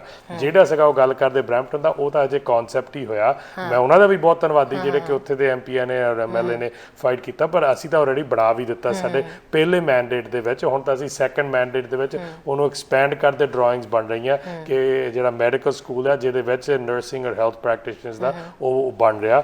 ਉਹਦਾ ਮੇਰੇ ਖਿਆਲ ਨਹੀਂ, ਜੇ ਨਹੀਂ ਧਿਆਨ ਦਿੱਤਾ ਤਾਂ ਚੈੱਕ ਕਰ ਲੈਣ ਹਜੇ ਵੀ ਜਾ ਕੇ SFU ਦੀ ਵੈਬਸਾਈਟ ਤੇ ਕਿ ਕੀ ਪ੍ਰੋਗਰਾਮਿੰਗ ਹੈਗੀ ਤਾਂ ਕੀ ਬਣਿਆ ਪਿਛਲੇ ਸਾਲਾਂ। ਜੀ ਬਿਲਕੁਲ। ਸਤਿ ਸ਼੍ਰੀ ਅਕਾਲ ਜੀ। ਸਤਿ ਸ਼੍ਰੀ ਅਕਾਲ ਜੀ। ਹਾਂਜੀ, ਕੀ ਕਹਿਣਾ ਚਾਹੁੰਦੇ ਹੋ ਜੀ? ਮੇਰਾ ਬ੍ਰਦਰ ਜੀ ਇਟਲੀ ਜਾ, ਮੇਰੇ ਮੰਮੀ ਡੈਡੀ ਦੀ ਡੈਥ ਹੋਈ ਆ ਇੰਡੀਆ ਤੇ ਕੋਈ ਨਹੀਂ ਹੈਗਾ ਆਪਣਾ ਇੰਡੀਆ ਤੇ, ਉਹ ਇਟਲੀ ਚੋਂ ਜਿਹਨੂੰ ਸਦਨਾ ਆਵੇ ਉਹ ਆ ਸਕਦੇ ਜੀ ਕੈਨੇਡਾ? ਜੀ ਠੀਕ ਹੈ ਜੀ, ਗੱਲ ਕਰਦੇ ਹਾਂ। ਥੈਂਕ ਯੂ ਰਣਦੀਪ ਜੀ। ਸੋ ਉਹ ਕਹਿ ਰਿਹਾ ਕਿ ਡੈਥ ਇੰਡੀਆ ਚ ਹੋਈ ਹੈ ਤਾਂ ਇਟਲੀ ਤੋਂ ਬ੍ਰਦਰ ਹਾਂਜੀ, ਸੋ ਐਗਜ਼ੈਂਪਸ਼ਨ ਲਈ ਅਪਲਾਈ ਕਰ ਸਕਦੇ। ਆਈ ਡੋਨਟ ਨੋ ਕਿਹੜੇ ਬੇਸਿਸ ਤੇ ਐਗਜ਼ੈਂਪਸ਼ਨ ਉਹ ਅਪਲਾਈ ਕਰਨਗੇ। ਜੇ ਪੈਰੈਂਟਸ ਦੀ ਡੈਥ ਇੰਡੀਆ ਚ ਹੈ ਤਾਂ ਉਹ ਇੱਥੇ ਉਹ ਕਹਿੰਦੇ ਵੀ ਇੰਡੀਆ ਚ ਹੁਣ ਸਾਡਾ ਕੋਈ ਨਹੀਂ ਹੈ, ਸੋ ਮੈਂ ਆਪਣੇ ਬ੍ਰਦਰ ਨੂੰ ਇੱਥੇ ਬੁਲਾ ਸਕਦਾ। ਨਹੀਂ, ਉਹ ਕੋਈ ਇਸ ਤਰ੍ਹਾਂ ਦਾ ਹਿਊਮੈਨਿਟੇਰੀਅਨ ਕੰਪੈਸ਼ਨ ਗਰਾਊਂਡ ਤੇ ਅਪਲਾਈ ਕਰ ਸਕਦੇ। ਪਰ ਜੇ ਇਟਾਲੀਅਨ ਹੈਗੇ ਆ ਜਾਂ ਇਟਾਲੀਅਨ ਸਿਟੀਜ਼ਨ ਆ, ਉਹ ਉਦਾਂ ਵੀ ਵੈਸੇ ਕੈਨੇਡਾ ਦੇ ਵਿੱਚ ਸਤੰਬਰ 7 ਤੋਂ ਬਾਅਦ ਟਰੈਵਲ ਕਰ ਸਕਦੇ, ਉਹਨਾਂ ਨੂੰ ਕੋਈ ਪ੍ਰੋਬਲਮ ਨਹੀਂ ਹੋਣੀ ਚਾਹੀਦੀ। ਜੀ ਠੀਕ ਹੈ। ਰਣਦੀਪ ਜੀ, ਇੱਥੇ ਅਸੀਂ ਨੈਨੀ ਪ੍ਰੋਗਰਾਮ ਦੀ ਗੱਲ ਕਰ ਰਹੇ ਸੀਗੀ ਤੇ ਸੰਜੀਵ ਮਹਿਤਾ ਲਿਖਦੇ ਨੇ, ਫੁੱਲੀ ਵੈਕਸੀਨੇਟਡ ਸਟੂਡੈਂਟਸ ਨੂੰ ਕੁਆਰੰਟਾਈਨ ਕਰਨਾ ਪੈਂਦਾ ਹੈ ਜਾਂ ਨਹੀਂ? ਵੈਸੇ ਹਾਂਜੀ, ਆਈ ਬਲੀਵ ਉਹਨਾਂ ਨੂੰ ਨਹੀਂ ਕਰਨ ਦੀ ਲੋੜ। ਜਿਹੜੇ ਫੁੱਲੀ ਵੈਕਸੀਨੇਟਡ ਉਹ ਆ ਕੇ ਉਹਨਾਂ ਨੂੰ ਟੈਸਟ ਹੁੰਦਾ, ਪਰ ਇੱਥੇ ਕੋਈ ਅਗੇਨ ਜਾਣਕਾਰੀ IRCC ਦੀ ਵੈਬਸਾਈਟ ਤੇ ਜਾ ਕੇ ਚੈੱਕ ਕਰੋ। ਜੀ, ਸੋ ਪ੍ਰਭਮਾਨ ਨੇ ਲਿਖਿਆ ਕਿ ਵਰਕ ਪਰਮਿਟ ਵਾਲਿਆਂ ਲਈ ਜੌਬ ਆਫਰ ਕਿੱਦਾਂ ਮਿਲੇਗਾ ਜੀ? ਜਿਹੜਾ ਕੋਈ ਵਰਕ ਪਰਮਿਟ ਤੇ LMIA ਸਰ ਵਰਕ ਪਰਮਿਟ ਇੱਥੇ ਹੈਗੇ ਆ, ਉਹਨਾਂ ਕੋਲ ਐਬਿਲਿਟੀ ਇੱਕ ਤਾਂ ਹੁੰਦੀ ਹੈ। ਪਹਿਲੀ ਗੱਲ ਤਾਂ ਉਹ ਨਹੀਂ ਆਲਰੇਡੀ ਜਿਹਦਾ ਓਪਨ ਵਰਕ ਪਰਮਿਟ ਹੈ ਉਹ ਜਿੱਥੇ ਮਰਜ਼ੀ ਕੰਮ ਕਰ ਸਕਦੇ। ਜੇ ਉਹ LMIA ਦੇ ਨਾਲ ਸੰਬੰਧਿਤ ਹੈ, ਇੱਕ ਕੰਪਨੀ ਦੇ ਨਾਲ ਆ, ਉਹਨਾਂ ਨੂੰ ਉਹ ਨਹੀਂ ਚੰਗਾ ਲੱਗਦਾ, ਉਹ ਆਨਲਾਈਨ jobs.jobbank.gc ਦੇ ਉੱਤੇ ਜਿਹੜਾ ਕੈਨੇਡੀਅਨ ਗਵਰਨਮੈਂਟ ਦੀ ਜੌਬ ਬੈਂਕ ਹੈ ਉੱਥੇ ਦੇਖ ਸਕਦੇ। ਜਿਹੜਾ ਕੋਈ ਵੀ ਬਿਜ਼ਨਸ ਜਿਹਦੇ ਕੋਲ LMIA ਹੈਗਾ, ਜਿਹਦੀ ਕੁਆਲੀਫਿਕੇਸ਼ਨ ਉਹਨਾਂ ਦੀ ਮੈਚ ਹੁੰਦੀ, ਉੱਥੇ ਉਹਨਾਂ ਨੂੰ ਫੋਨ ਕਰਨ, ਇੰਟਰਵਿਊ ਕਰਨ, ਜੇ ਮੈਚ ਹੁੰਦਾ ਇਹਨਾਂ ਦਾ ਸਵਿਚ ਹੋ ਕੇ ਉਸ LMIA ਦੇ ਨਾਲ ਲੱਗ ਸਕਦਾ। ਸੋ ਉਹ ਮੈਂ ਇਹ ਦੱਸ ਰਿਹਾ ਕਿ ਘੇਰਾ ਬਹੁਤ ਵੱਡਾ ਆ। ਇਹ ਨਾ ਸੋਚਣ ਕਿ ਸਰੀ ਜੀ ਸਾਨੂੰ ਜੌਬ ਮਿਲਣੀ ਜਾਂ ਸਿਰਫ ਪੰਜਾਬੀ ਵੱਡੀਆਂ ਮਲਟੀਨੈਸ਼ਨਲ ਕੰਪਨੀਆਂ, ਸਮਾਲ ਕੰਪਨੀਆਂ, ਮਿਲਾਂ, ਦੂਸਰੇ ਹੋਟਲ ਇੰਡਸਟਰੀ ਵਾਲੇ ਸਾਰੇ ਭਾਲਦੇ ਆ ਵਰਕਰ। ਸੋ ਉਹਨਾਂ ਨੂੰ ਆਪ ਚੈੱਕ ਕਰਕੇ ਉਹਨਾਂ ਦੇ ਵਿੱਚ ਦੇਖ ਲੈਣ। ਔਰ ਮੈਜੋਰਿਟੀ 95% ਨਹੀਂ ਪੈਸੇ ਮੰਗਦੇ, ਉਹ ਤੁਹਾਨੂੰ ਜੌਬ ਮੰਗਦੇ, ਉਹ ਤਾਂ ਵਰਕਰ ਚਾਹੁੰਦੇ ਆ ਜੀ।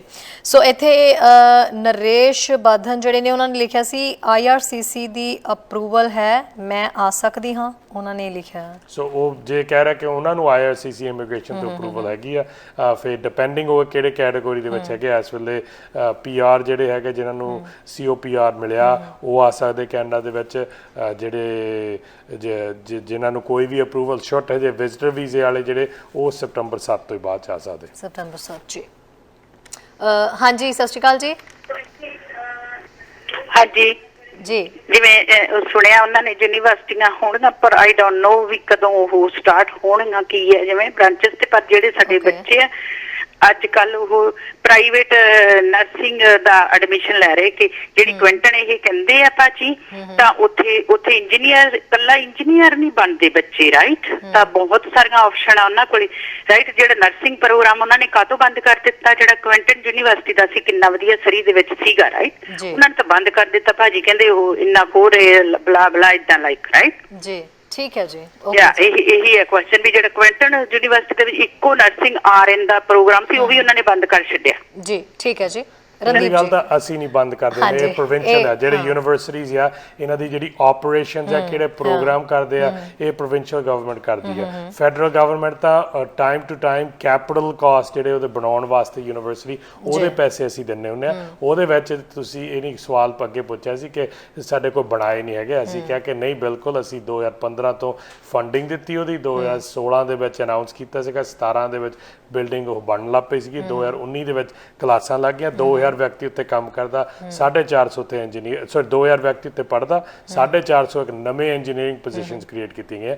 ਜਿੱਥੇ ਕੁਆਟਲੈਂਡ ਦੀ ਜਾਂ ਹੋਰ ਕੋਈ ਯੂਨੀਵਰਸਿਟੀ ਨੇ ਪ੍ਰੋਗਰਾਮ ਬੰਦ ਕੀਤਾ ਜੇ ਖੋਲਿਆ, ਉਹਨਾਂ ਨੂੰ ਆਪਣੇ MLA ਕੋਲ ਜਾਣਾ ਚਾਹੀਦਾ ਜਿਹੜੇ ਕਿ ਫੰਡ ਕਰਦੇ ਉਹ ਪੋਸਟ ਸੈਕੰਡਰੀ। ਇਹ ਫੈਡਰਲ ਨਾ ਸੁਖ ਧਾਲੀਵਾਲ ਨਾ ਰਣਦੀਪ ਸਰਾਏ ਇਹ ਕਰ ਸਕਦੇ। ਅਸੀਂ ਇਨਫਰਾਸਟ੍ਰਕਚਰ ਡਾਲਰ ਦੇ ਸਕਦੇ ਆ ਜਿੱਥੇ ਯੂਨੀਵਰਸਿਟੀ ਨੂੰ ਪੈਸੇ ਚਾਹੀਦੇ ਆ ਬਿਲਡਿੰਗ ਬਣਾਉਣ ਵਾਸਤੇ। ਜਿਹੜੇ ਉਹਦੇ ਆਪਰੇਸ਼ਨਸ ਕਿਹੜੇ ਪ੍ਰੋਗਰਾਮਸ ਆ ਇਹ ਪ੍ਰੋਵਿੰਸ਼ੀਅਲ ਗਵਰਨਮੈਂਟ ਕਰਦੀ ਆ, ਤਾਂ ਉਹਨਾਂ ਨੂੰ ਉਹਨਾਂ ਦੇ MLA ਤੱਕ ਇਹ ਲਿਆਉਣੀ ਚਾਹੀਦੀ ਗੱਲ। ਪਰ ਰਣਦੀਪ ਜੀ ਕਮਿਊਨਿਟੀ ਦੇ ਲੋਕ ਆ, ਆਣਾ ਤਾਂ ਉਹਨਾਂ ਨੇ ਤੁਹਾਡੇ ਕੋਲ ਹੀ ਹੈ।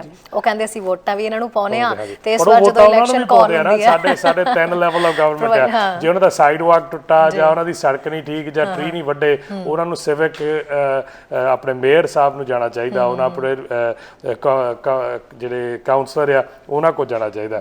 ਜੇ ਉਹਨਾਂ ਦਾ ਹਸਪੀਟਲ ਨਹੀਂ ਠੀਕ ਚੱਲ ਰਿਹਾ, ਜੇ ਉਹਨਾਂ ਦੀ ਯੂਨੀਵਰਸਿਟੀ ਦੇ ਵਿੱਚ ਐਡਮਿਸ਼ਨਾਂ ਨਹੀਂ ਮਿਲ ਰਹੀਆਂ, ਸਪੌਟਸ ਨਹੀਂ ਕ੍ਰੀਏਟ ਕੀਤੇ ਗਏ, ਜੇ ਉਹਨਾਂ ਦੇ ਹਾਈਵੇ ਨਹੀਂ ਠੀਕ ਹੈਗੇ, ਉਹਨਾਂ ਨੂੰ ਪ੍ਰੋਵਿੰਸ਼ੀਅਲ ਗਵਰਨਮੈਂਟ ਨੂੰ ਜਾਣਾ ਪੈਂਦਾ।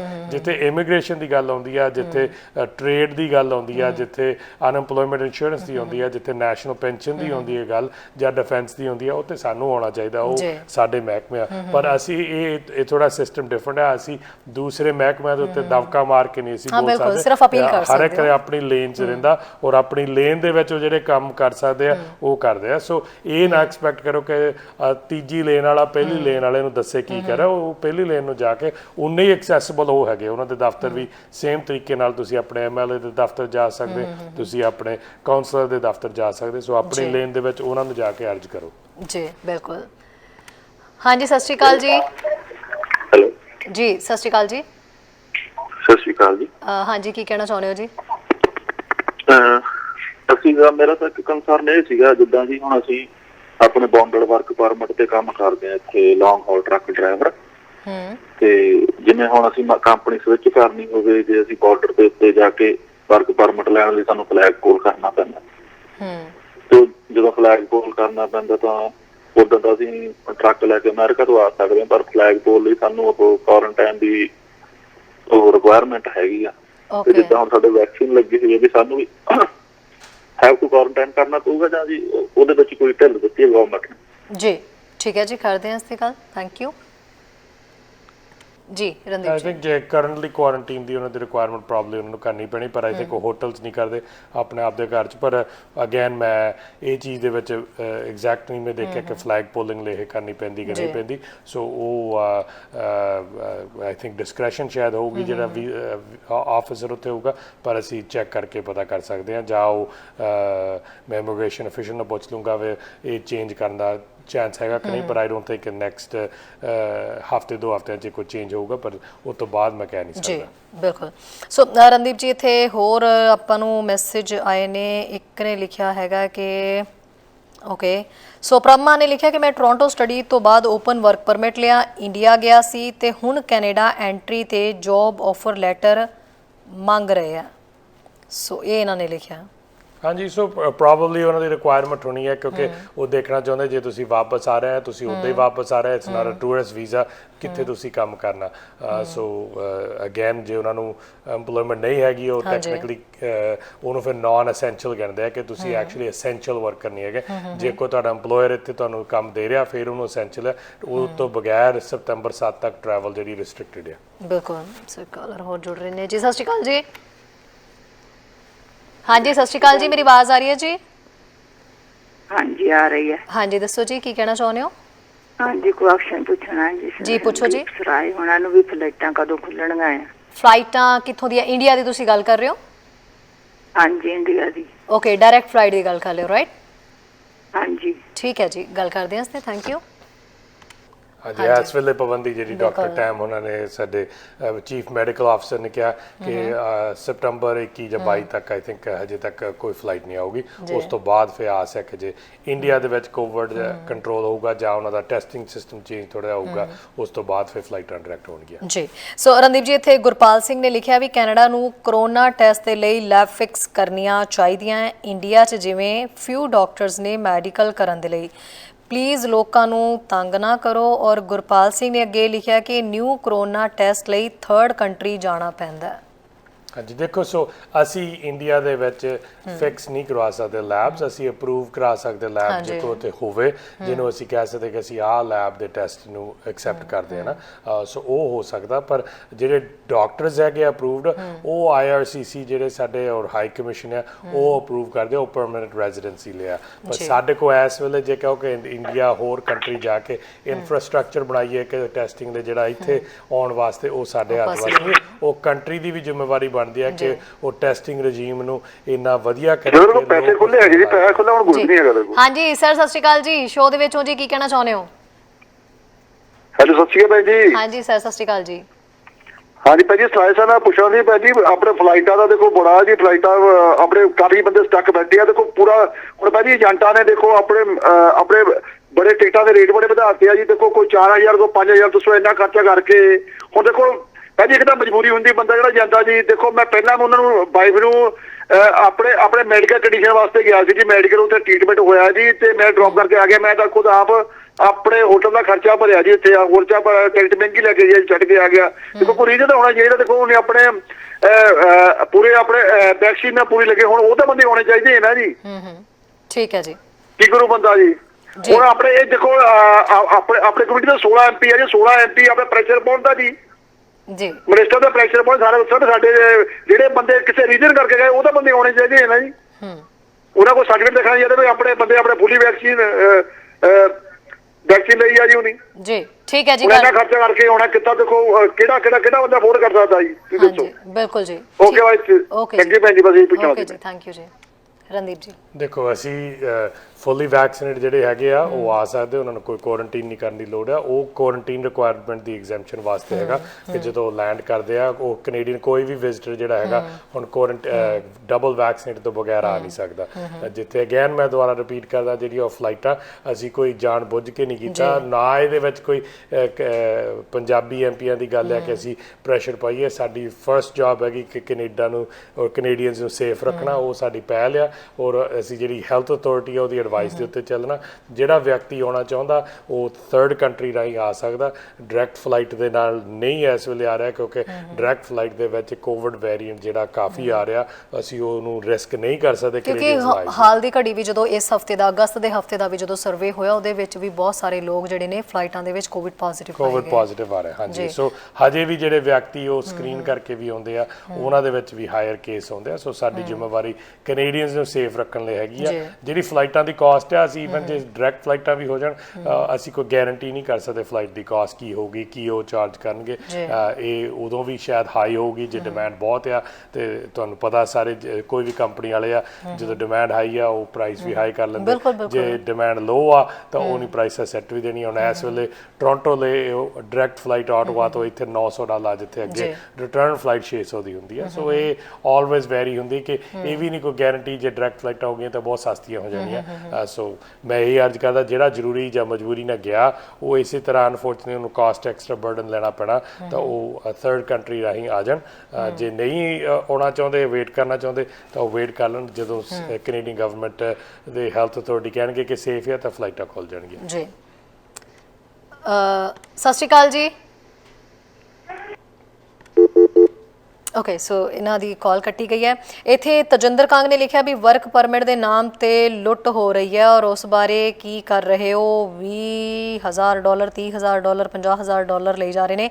ਵੈਸੇ ਟੋਟਲ ਜੀ ਮੈਂ ਤੁਹਾਨੂੰ ਦੱਸਦਾ ਵੀ ਇਸ ਤੇ ਤਜਿੰਦਰ ਜੀ ਅਸੀਂ ਪਹਿਲਾਂ ਵੀ ਗੱਲ ਕਰ ਚੁੱਕੇ ਹੋਏ ਹਾਂ ਇਸ ਟੌਪਿਕ ਦੇ ਉੱਤੇ, ਸੋ ਤੁਸੀਂ ਇਸ ਸ਼ੋਅ ਨੂੰ ਰਿਪੀਟ ਦੇ ਵਿੱਚ ਸੁਣ ਸਕਦੇ ਹੋ। ਰਣਦੀਪ ਸਰਾਏ ਜੀ ਇਸ ਤੇ ਸਾਰਾ ਜਵਾਬ ਦੇ ਚੁੱਕੇ ਨੇ। ਸਤਿ ਸ਼੍ਰੀ ਅਕਾਲ ਜੀ।